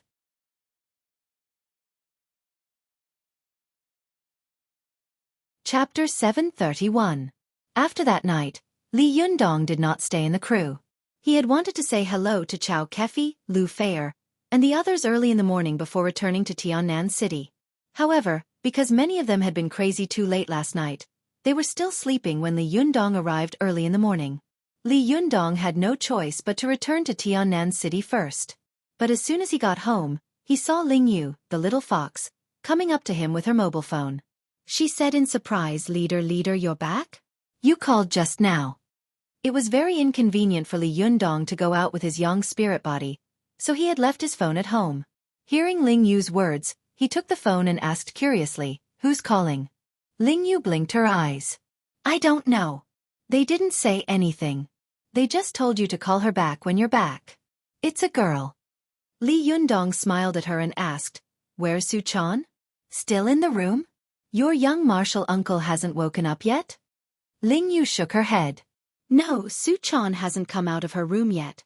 Li Yundong nodded and said to her with a smile, "Okay, I got it. Go and do your work." After watching Ling Yu leave, he turned on his phone and saw a number that had just called him. It was Feng Na's number. Feng Na, he thought to himself. Why is she looking for me? Could it be something that happened in the store? After Li Yundong dialed the number, he heard Feng Na sigh on the phone and say, "Boss Li, there's finally news from you. I thought you had already ascended to become a deity." Li Yundong chuckled. "What happened?" Feng Na could not help but say, "Hey, what are you talking about? Can't I look for you if there's nothing? You're really a hands-off shopkeeper. You don't care about this tea shop anymore? Shouldn't you at least show yourself?" Li Yundong smiled and said, "Isn't it because of you, Manager Feng? Is there a need for me to take care of it?"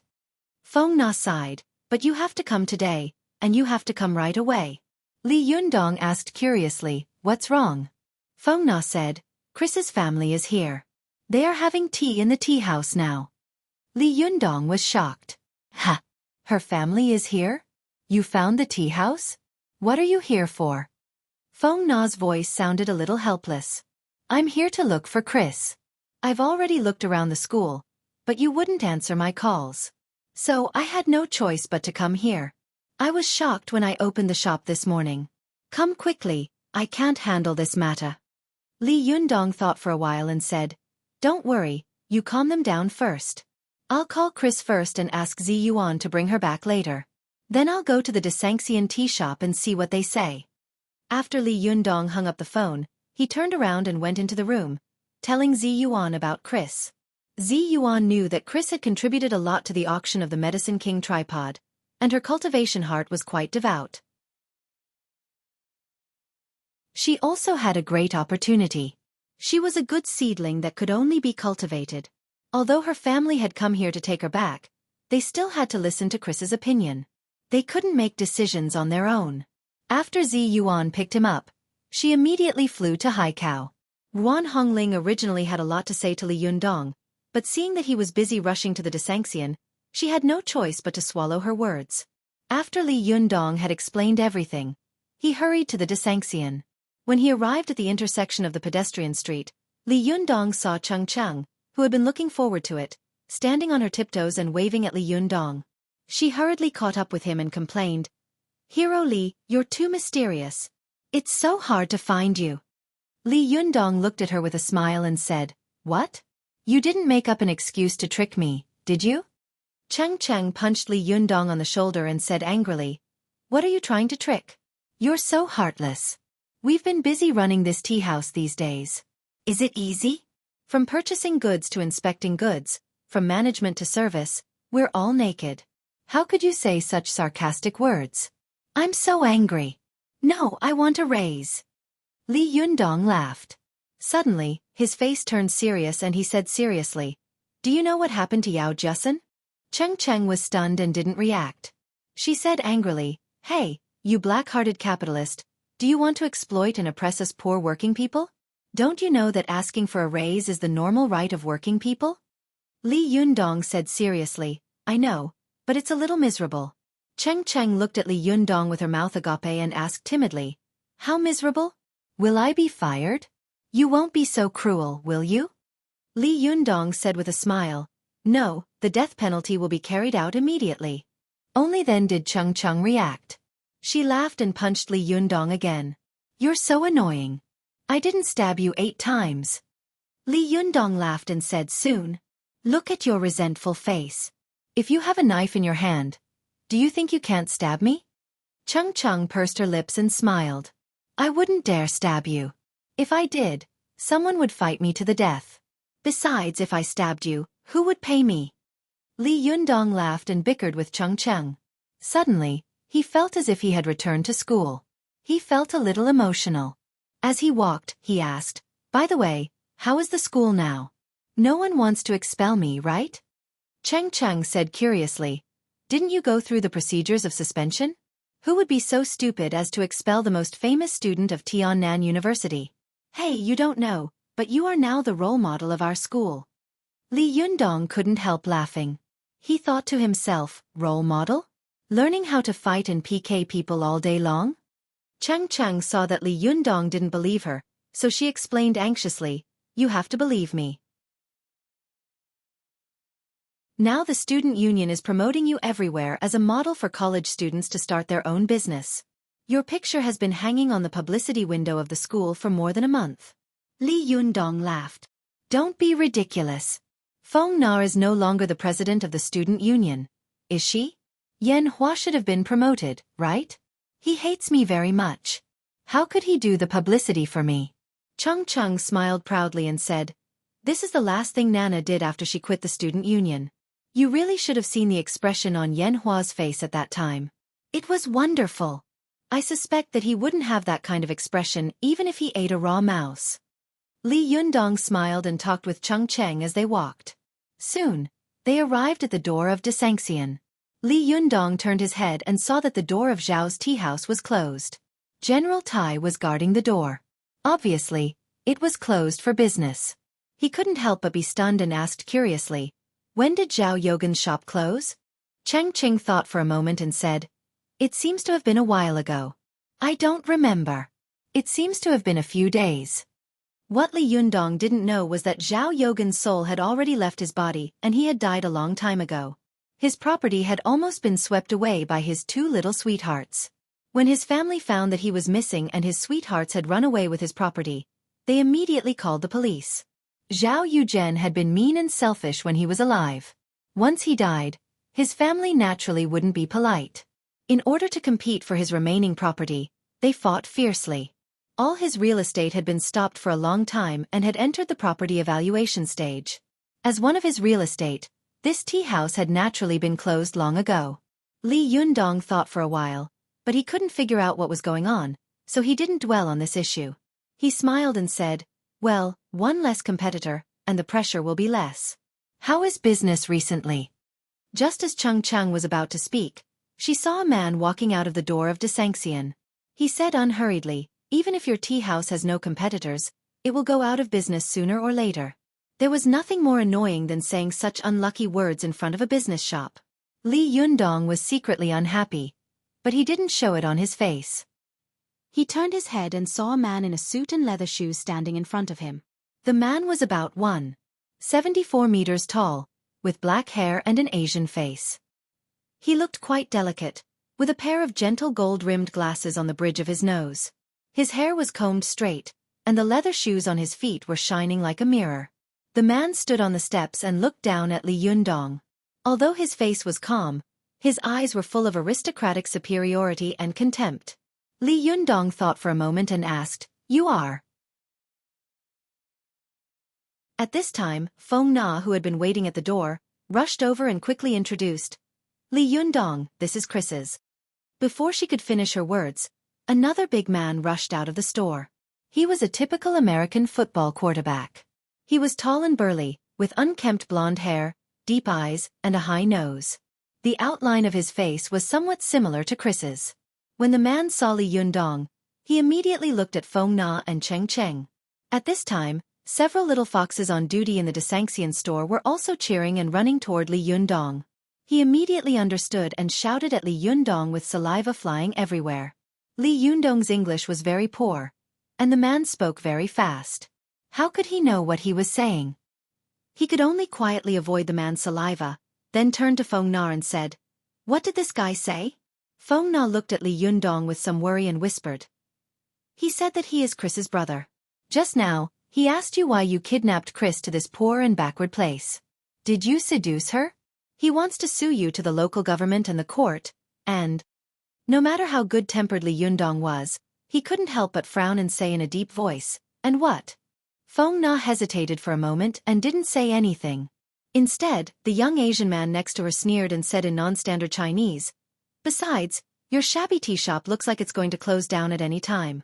If you tell us Chris's whereabouts immediately and promise not to interfere in this matter, maybe we'll buy your tea shop and let you have a way out. What do you think? At this time, Li Yundong couldn't help laughing. Bye. Let me have a way out? In Li Yundong's opinion, there was nothing more ridiculous than this. In the world, he was the only one who didn't want to give people a way out. Who would dare to say such words to him?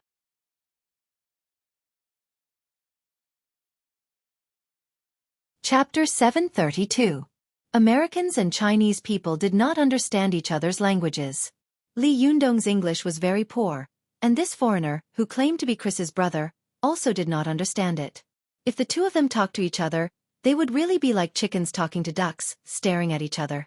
Soon, but in this world, in addition to language, laughter was interlinked. Whether it was a joyful laugh, a happy laugh, or a cold laugh, people could understand its meaning without translation. What was most unbearable and obvious was the laughter that was filled with mockery and ridicule. Although Chris's brother didn't know what the Asian man beside him had said to Li Yundong, Li Yundong's laughter really made him unhappy. His sister left a letter home and went to a distant country. It was reasonable to say that Westerners advocated independence and freedom, so they had no control over where his sister went. However, his sister had only left a copy of the letter for her grandmother. The others were completely in the dark. If they hadn't found out that they hadn't seen Chris for a long time and asked Lin Guoying, they wouldn't have known where Chris had gone. This matter made Chris's strict parents very angry. They couldn't imagine why such a good girl like Chris would put down her studies and go to a distant country like a psycho. Especially in the eyes of Chris's brother, since the last time Chris came back from China, she seemed to have become a different person. For God's sake, she had become like an Oriental wearing a Western skin. She kept mentioning Confucius, Mencius, and Zhuang to him. Damn it! Do these ghosts who have been dead for more than 2,000 years have such great charm? When Chris's brother heard Li Yundong's laughter, he stared at him with a pair of bell-like eyes and shouted, "What are you laughing at? What's so funny? Where is Chris?" Li Yundong understood this sentence. He glanced at the quarterback in front of him faintly, turned his head, and said to the Asian man beside him who had spoken wildly, "Shouldn't you introduce yourselves first?" The Asian man pushed his glasses up and said in a reserved and arrogant manner, "My name is Han Zhen, Chris's fiancé. This is Chris's brother, Jim." Compared to Crazy's brother Jim, the one who was even more upset was Han Zhen, who was standing next to him. Chris was a famous socialite at Pennsylvania State University. There was no one who didn't know her. It was impossible for a beautiful girl like her to have no suitors.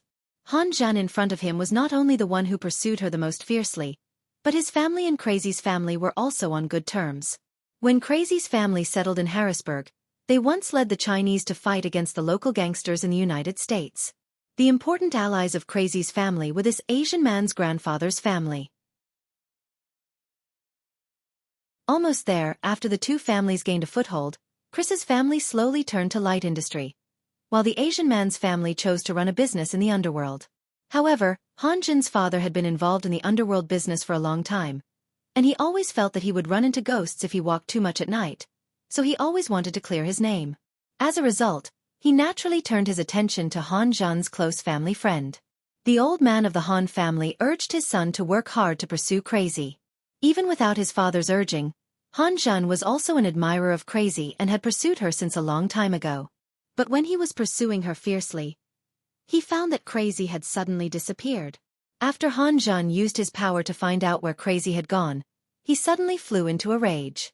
He firmly believed that this bastard named Li Yundong was competing with him for a woman, so he immediately wanted to rush to Tianan City to denounce him. But Han Zhen was a smart man. He knew that even if he came, he would not be recognized and might be hated by Chris, so he dragged Jim along. Looking at Jim's figure, one could tell that he was a single-celled animal with 4 limbs and a simple mind. After being slightly urged by Han Zhen, he immediately rushed to Tianan City angrily. As the saying goes, a dragon has 9 sons, and each son is different. Contrary to Crazy's low-key and reserved character, her brother was a typical Western playboy. He was domineering and arrogant. If it weren't for the fact that he was in the territory of his country, he would have beaten Li Yundong at first sight. Although Li Yundong's cultivation was only in the Yongshan phase for the time being, he was still a famous cultivator in the world. Naturally, he couldn't argue with these two ignorant guys. Otherwise, people might laugh at him for bullying the weak. Li Yundong glanced at the two of them and walked into the hall of the tea house. He said lightly, "Crazy will come over later. If you have anything to say, you can tell her. If she wants to go with you, I won't stop her." Logically speaking, these words were reasonable. However, when Han Zhen heard them, he did not feel good. Because he had sent Crazy a lot of text messages and made a lot of phone calls before. On the one hand, he wanted to find out where she was going, and on the other hand, he wanted to persuade her to come back. However, Crazy didn't reply to his text messages or answer his phone calls at all. Han Zhen was sure that Crazy was hiding from him. Going to the country was just an excuse.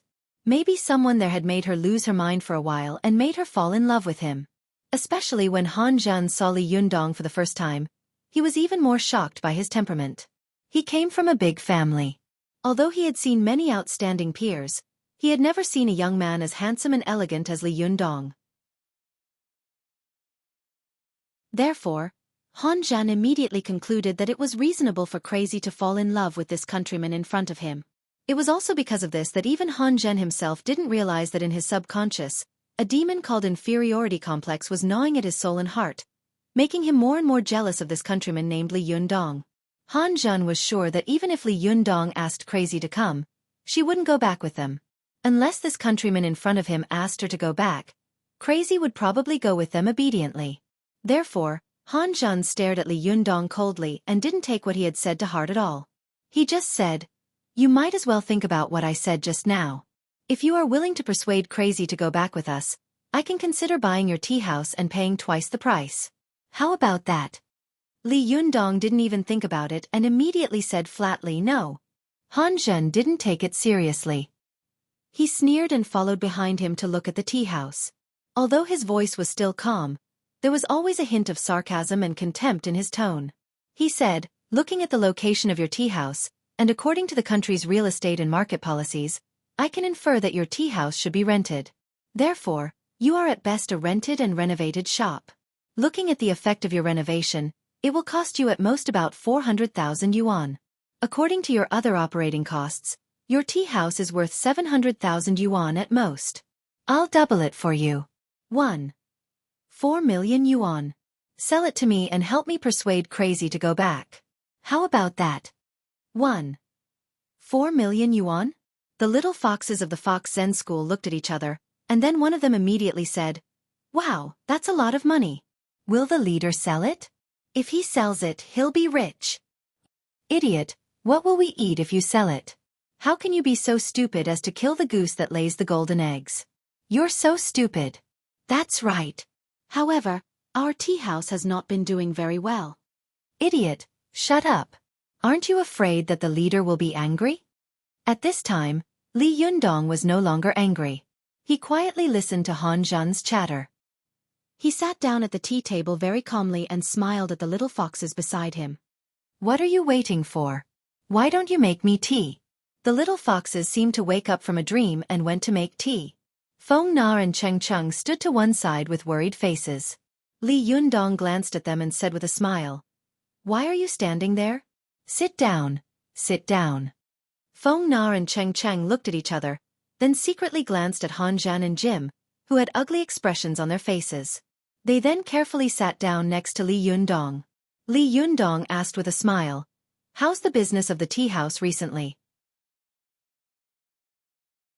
Feng Na hesitated for a moment, as if thinking about how to phrase her words, but Han Zhen sneered and said, "Do you still need to look at the business of your tea house? If it were a shop on the street, it would be fine, but it is in the depths of the pedestrian street, and there is no good parking lot around. Why would anyone come here to drink tea? If you continue to run your tea house like this, it will go out of business sooner or later. Why don't you think about the offer I gave you?" Li Yundong turned his face and looked at him strangely. "How do you know that if my tea house continues to operate like this, it will go out of business sooner or later?" Han Zhen sneered and said, "I've been waiting here for nearly 2 hours, but I haven't seen a single customer come in. Can your business be considered good? Besides, although China is the birthplace of tea culture, there are very few people who come to tea houses to drink tea. A tea house needs to do more catering business in order to survive, or it needs to have its own unique connections. Otherwise, it will definitely not be able to survive." Han Zhen looked Li Yundong up and down and said, "Looking at how young you are, I don't think you have any connections in the upper class, so it's only a matter of time before your tea house goes out of business." In all fairness, Li Yundong knew that Han Zhen's words were very realistic. If he was really an ordinary college student, opening such a tea house here would definitely be courting death. It would be strange if the business did not suffer losses in outer space. But the problem was Li Yundong an ordinary college student?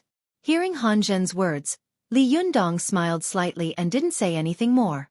He just looked Han Zhen up and down and smiled without saying anything. Seeing Li Yundong's reaction, Han Zhen was even more unhappy. He wanted to say something, but he saw that Li Yundong was ignoring him at all. What he had said just now was like playing the lute to a cow. Han Zhen secretly gritted his teeth and suppressed his anger. He slowly sat down at the table opposite Li Yundong and said in a cold voice, "Miss, please pour some tea." The little foxes saw that this guy was very rude to their sect leader, so they didn't have any good expressions on their faces. A cute little fox held a teapot in front of him and snorted, "Pour it yourself." Han Zhen was so angry that smoke was coming out of his 7 orifices, but he was also a shrewd person.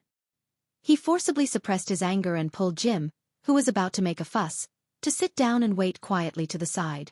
After waiting for nearly 2 hours, it was almost noon. Li Yundong looked at the time and said to Cheng Cheng, "How do you solve your meals?" Cheng Cheng said, "Order takeout."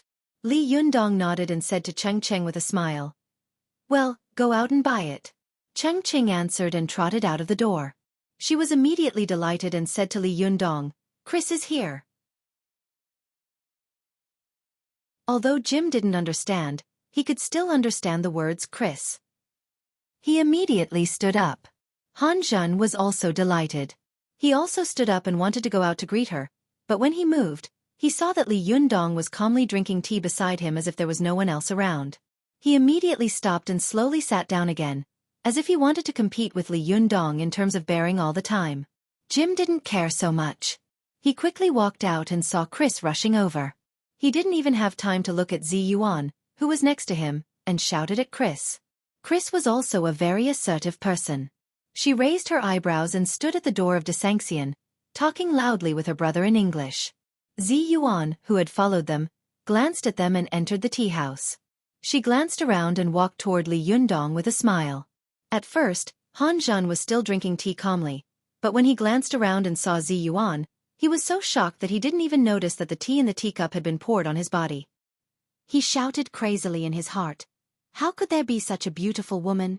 Especially when he saw this fairy, who was like a fairy descending to the world, walking toward Li Yundong and smiling at him like a flower.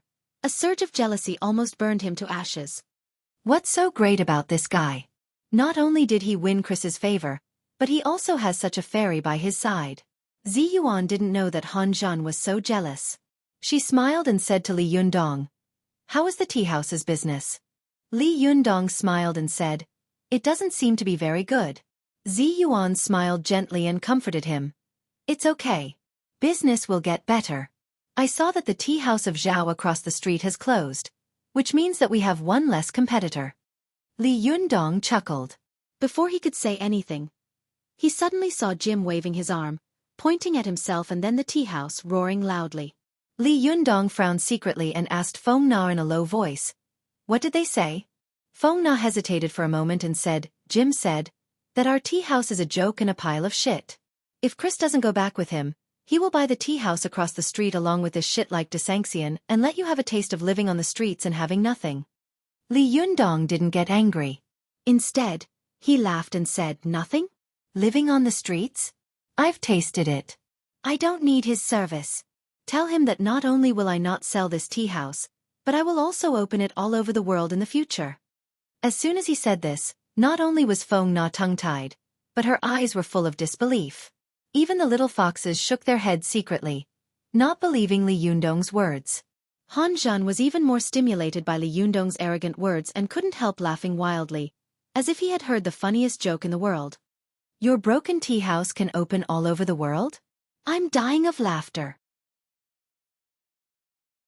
If you can open it all over the world, I will be the President of the United States."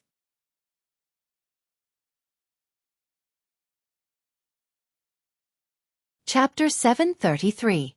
Han Zhen's words were so arrogant that Chris, who was at the door, looked at him. When Chris saw him, she frowned and walked in quickly, shouting, "Why are you here?" Although Han Zhen was shocked by Zi Yuan's beauty, he was more interested in Chris's family background. If he could marry Chris, it would be a great benefit to his family. Because of this, Han Zhen immediately put away the arrogant smile on his face and returned to his usual gentle face. He smiled slightly and said to Chris in English, "Chris, why did you come here without saying hello?" Chris had been ignored by Li Yundong a few days ago. Although she had been very happy with Lu Feier and the others, she had been very tired. She had thought that she had come to China to learn cultivation, but she had accidentally ended up shooting a TV series. In particular, Li Yundong's words had made her rush from Haikou to Tiannan City, more than 1,000 kilometers back and forth. Even a clay figurine would be a little angry if she were to be bossed around like this. However, Chris didn't dare to vent her anger on Li Yundong, so she vented all her anger on Han Zhen. Chris had never liked Han Zhen, who had a gangster background. After hearing his words, she frowned and said to him in Chinese, "Who are you to me? Why should I say hello to you? Do I need to tell you where I'm going?" This sentence almost made Han Zhen choke. He choked for a moment, and a flash of anger flashed in his eyes, but he quickly recovered. He chuckled. Seeing that Chris was speaking to him in Chinese, he also said in Chinese, "Chris, I just care about you, especially your family. They care about you even more. Your brother Jim is concerned about your safety, so he specially invited me here to find you. Although Chris felt that she was being suppressed by Zi Yuan and Zhou Qin in terms of beauty, temperament, and cunning, she was still a first-class woman in front of others. She glanced at her brother and immediately sneered, "Han, don't use my brother as a shield. Don't I know what kind of character he is? If you hadn't instigated him, would he have come here?" Han Zhen frowned and looked at Jim for help. Although Jim didn't know what they were talking about, he was not an idiot. Looking at their expressions, he knew that Chris had embarrassed Han Zhen. He immediately said, "Chris, why are you helping an outsider? Don't you know that father has already agreed to your engagement with Han?" Chris was so shocked that her eyes immediately widened. She subconsciously used her mother tongue and said, "What? Me? He Han? Hell, who agreed? Why am I the last person to know about my marriage?" The more Chris thought about it, the angrier she became. She furrowed her brows and glared at Han Zhen. "Are you the one behind this?"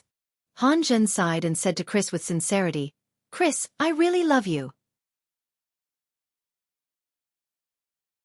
As he spoke, he glanced at Li Yundong, who was drinking tea leisurely, and said with ulterior motives, "You're different from some people." Chris said angrily, "He's my master. Be more polite when you speak." Han Zhen frowned and glanced at Li Yundong disdainfully. "Master? What did you learn from him?" Chris was stunned when she heard this. After getting along with Li Yundong and other cultivators these days, she also found that cultivators like Li Yundong usually kept a low profile and didn't want others to know their true identities. She couldn't say in front of Han Zhen that she had come to China to learn cultivation, so she could only bite the bullet and say, "What I learn has nothing to do with you." Han Zhen was stabbed by her again, so he had no choice but to continue asking Jim for help.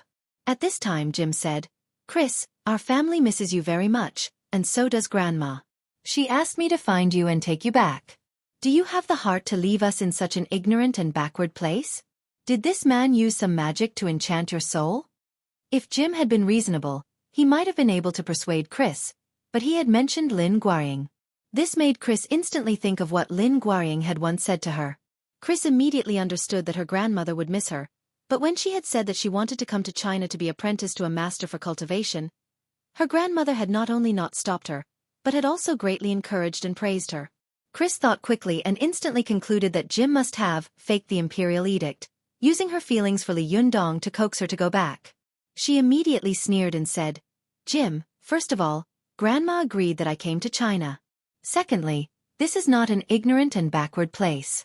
On the contrary, it is a magical and charming country with a profound culture of 5,000 years. I like this culture, and it is the charm of this culture that has fascinated me." When Jim saw his sister talking back to him in public, he felt a little embarrassed.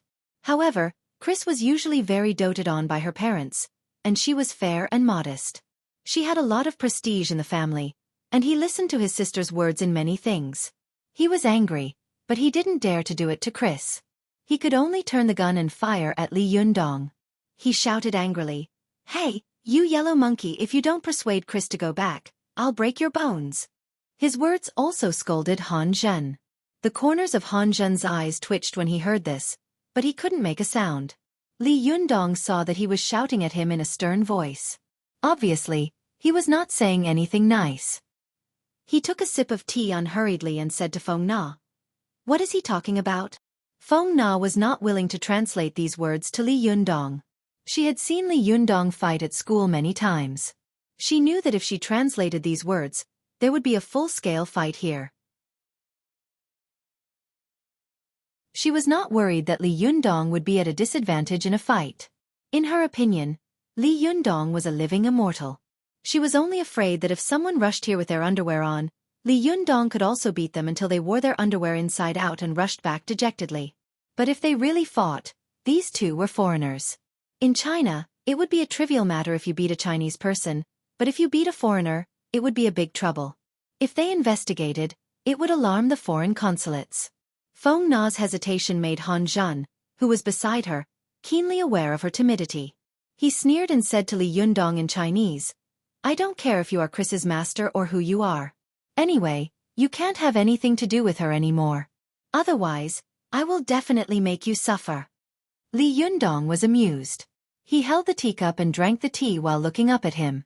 He was like a lion lazily looking at a dog barking at him. Oh! Why do you want me to suffer the consequences? Han Zhan gritted his teeth and was about to say something harsh when he saw Cheng Qing suddenly rush in with 2 plastic bags filled with fast food. She shouted at Li Yundong from afar with a surprised face. Hey, Li Yundong, there are a lot of Japanese people outside asking about you. What did you do? Did you blow up the Yasukuni shrine? Her words stunned everyone in the hall except Jim. The little foxes were naturally lively, so they hurriedly ran to the door and looked around. Sure enough, they saw many people holding colorful flags of tourist groups printed with Japanese characters walking along the street. One of them was bending down to ask passers-by about something. At this time, he happened to raise his head and look at de Sanxian. When the little foxes met his eyes, they immediately shrank their heads in fright and chattered to Li Yundong, "Leader, it's not good. The Japanese are here again." Li Yundong glared at them with a straight face and said in a deep voice, "What are you panicking about? I'm here." Seeing that he was sitting as still as a mountain, the little foxes were relieved and stayed obediently by his side. Zi Yuan, who was standing to one side, said in a low voice, "Li Yundong, this is a busy city. You should control yourself and don't get into a conflict with them. If you really can't do it, let me do it." Li Yundong chuckled and said non-committally, "These guys don't keep their word. I just beat them away, but they came back shamelessly. Hey, are they tired of living?" As the two of them spoke in low voices, Han Zhan and Jim looked at each other. They didn't know what was going on, so they had to sit aside patiently and wait to see what would happen. Li Yundong sat at the tea table in the middle of the hall, staring at the door with a sneer on his face. It seemed that he wanted to see which familiar face would appear in front of him in a while. The cultivation world of China and Japan was separated by a strip of water. Many Japanese cultivators were proficient in Chinese, and there were also many Chinese cultivators who were proficient in Japanese. Zi Yuan didn't speak English, but she was proficient in Japanese. When she saw the flag, her expression suddenly became strange, as if she wanted to laugh. She quickly glanced at Li Yundong and the corners of her mouth curled up slightly. She held back her laughter and wanted to see his reaction. When Li Yundong saw such a group of people, he was also stunned. He looked at the clothes of this group of people. It was really the style of the movie Men in Black. They were black from head to toe, and these people were all sturdy. Tattoos could be seen on the exposed skin of their clothes and necks, as if they were a group of gangsters traveling. Li Yundong's expression was strange, and he couldn't help looking at this group of people. This group of people also glanced at the plaque of the tea house in unison, and then at the shop in unison. One of them had a ferocious face, and at first glance, it was obvious that he was not a good person. He said loudly in strange Chinese, "Excuse me, is this Li Yundong's tea house?" Feng Na and Cheng Cheng, who were standing to one side, saw that this group of people did not seem to be good people at all. The murderous aura of this group of people was extremely strong, and it was the style of gangsters. The two of them were so scared that their faces turned pale. They thought that the gangsters had come to seek revenge. Feng Na involuntarily tugged at Li Yundong's sleeve and said nervously in a low voice, "Li Yundong, don't agree with him. Leave this to me. Hurry up and leave." Li Yundong looked at her and his heart skipped a beat. His eyes also softened a little. He chuckled and said, "Don't worry, these people are nothing to me." Although his voice was low, Han Zhan, who was next to him, heard it clearly. He immediately sneered disdainfully. Li Yundong ignored him and raised his voice to the Japanese people outside. "I am Li Yundong. What do you want?" The man who had spoken was suddenly stunned, and his eyes lit up. Are you Li Yundong?" Li Yundong stood up. Although there was a faint smile on his face, he was already secretly vigilant. As long as the other party had any evil intentions, he would immediately attack first. Li Yundong put his hands behind his back and said, "Yes, I am Li Yundong. What do you want?" The man in the lead immediately took 2 steps forward with an aggressive posture. The little foxes on the side were all shocked and subconsciously stopped in front of Li Yundong. But as soon as they moved, they saw this fierce-looking guy's momentum was like a rainbow, and his momentum was astonishing. He knelt down on the ground.